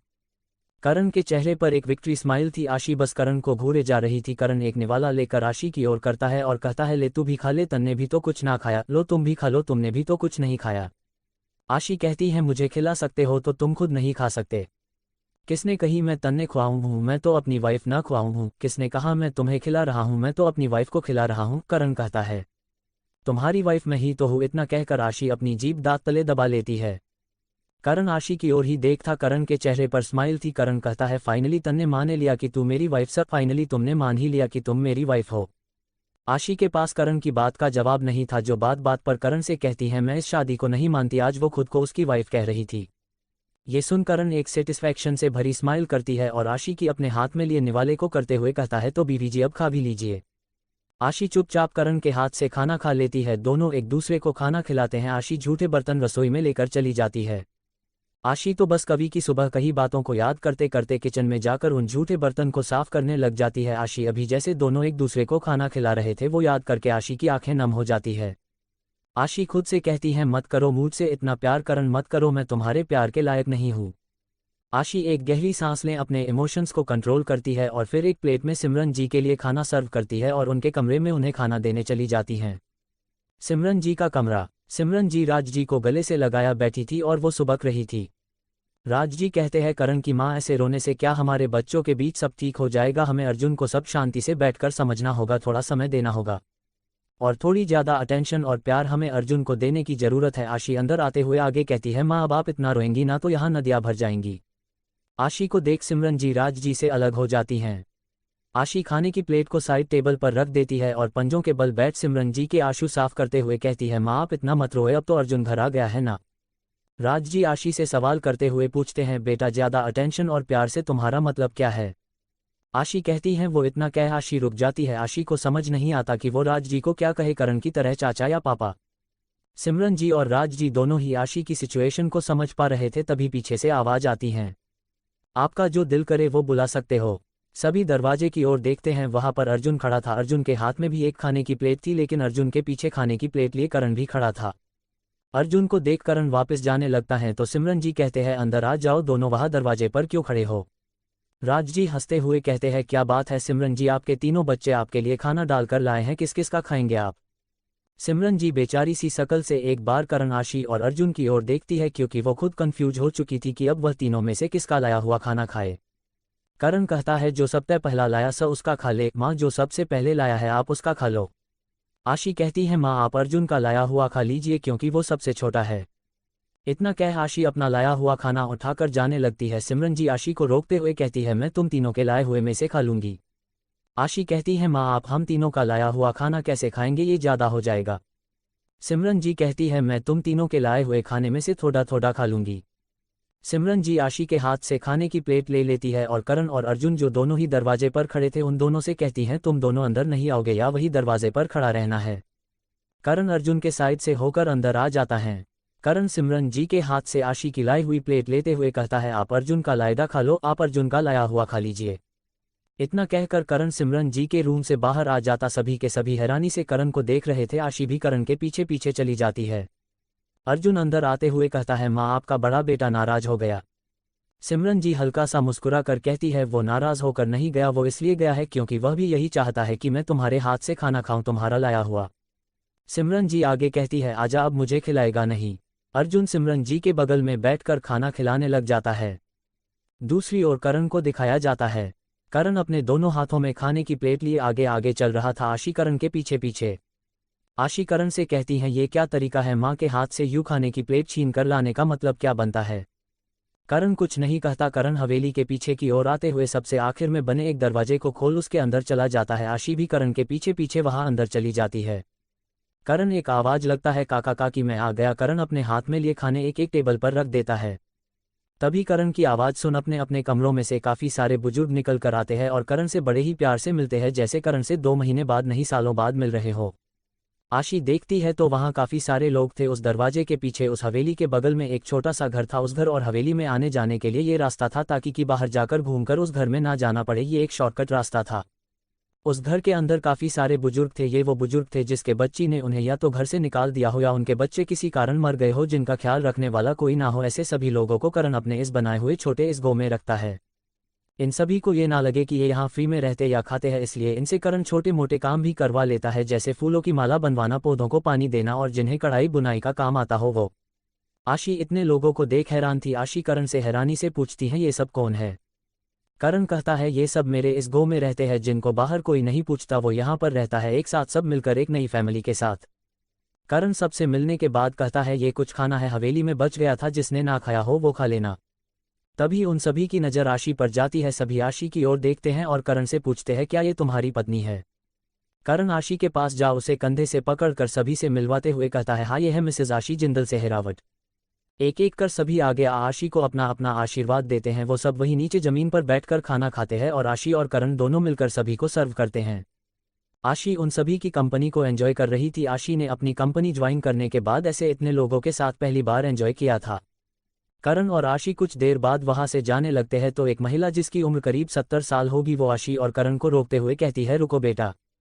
करण और आशी दोनों ही रुक जाते हैं। वो महिला आगे आते हुए अपने गले में पहनी हुई पतली सी चांदी की चैन निकलकर आशी को देते हुए कहती है ये मेरी ओर से एक तोहफा, तुम दोनों हमेशा साथ में खुश रहो, अब जल्दी से हमें एक पोता या पोती दे दो। आशी को समझ नहीं आ रहा था कि वह कैसे रिएक्ट करे। आशी की आंखों में एक अजीब सी बेचैनी थी। आशी वहां से बिना कुछ कहे चली जाती है। करण आशी की आंखों में बेचैनी साफ महसूस कर पा रहा था। करण सभी को सोने का कहकर वापस बाहर आ जाती है। आशी बिना कुछ बोले वहां से सीधा अपने रूम में चली जाती है। बच्चे का नाम सुन आशी के आंख से आंसू बह जाते हैं। फ्लैशबैक 6 साल पहले आशी अपने रूम में एक रिपोर्ट लिए बेड के पास नीचे बैठी थी और रो रही थी। आशी सुबक सुबक कर रो रही थी, उसकी आंखों का पानी सूख चुका था। ना जाने आशी यूं कब से रो रही थी। आशी की नज़र सामने फ्रूट बास्केट में रखे नाइफ पर जाती है। आशी उस नाइफ को उठाकर अपनी कलाई पर रख काटने वाली होती है कि कोई आकर आशी का हाथ पकड़ लेता है। आशी उस शख्स को देखकर कहती है छोड़ दीजिए मेरा हाथ, मैं मरने के ही लायक हूँ, आज मेरी वजह से पापा इस हाल में है और अब ये। वो रिपोर्ट उठाकर आशी सामने वाले को दिखाकर जोर जोर से रोने लग जाती है और आशी रोते हुए कहती है ये आशी की प्रेगनेंसी की पॉजिटिव रिपोर्ट थी। आशी आगे कहती है मैं अब और जीना नहीं चाहती, मैं मरना चाहती हूँ। मैं इस बच्चे को नहीं रख सकती, ये मुझे मेरे साथ हुए उस जुर्म को याद दिलाता रहेगा। मैं मरने के ही लायक हूँ, मेरी किस्मत देखो मेरे साथ, जिसने वो सब किया मुझे उसके बारे में कुछ भी याद नहीं। मैं अपने साथ हुई जायती का इंसाफ भी नहीं ले सकती। इतना कह आशी सामने वाले के गले लग जोर जोर से रोने लग जाती है। सामने वाले की भी आंखों से आंसू बह रहे थे। ये वही शख्स है जो आशी को हॉस्पिटल में दवाई लेने से रोकता है। फ्लैशबैक एंड करण रूम में आशी से कहता है कि होया आशी, क्या हुआ आशी। आशी करण की बात सुन अपनी सोच से बाहर आ अपने आंसू साफ कर करण से नजरें चुरा वॉशरूम में चली जाती हैं। करण को आशी का यूं नजरें चुराना कुछ समझ नहीं आता क्योंकि करण जानता था कि आशी अपनी गलती होने पर ही नजरें झुकाती है। तो दोस्तों आगे क्या होने वाला है ये जानने के लिए बने रहिए हमारे साथ। अगर आपको ये स्टोरी पसंद आती है तो प्लीज़ इसे लाइक, कमेंट और शेयर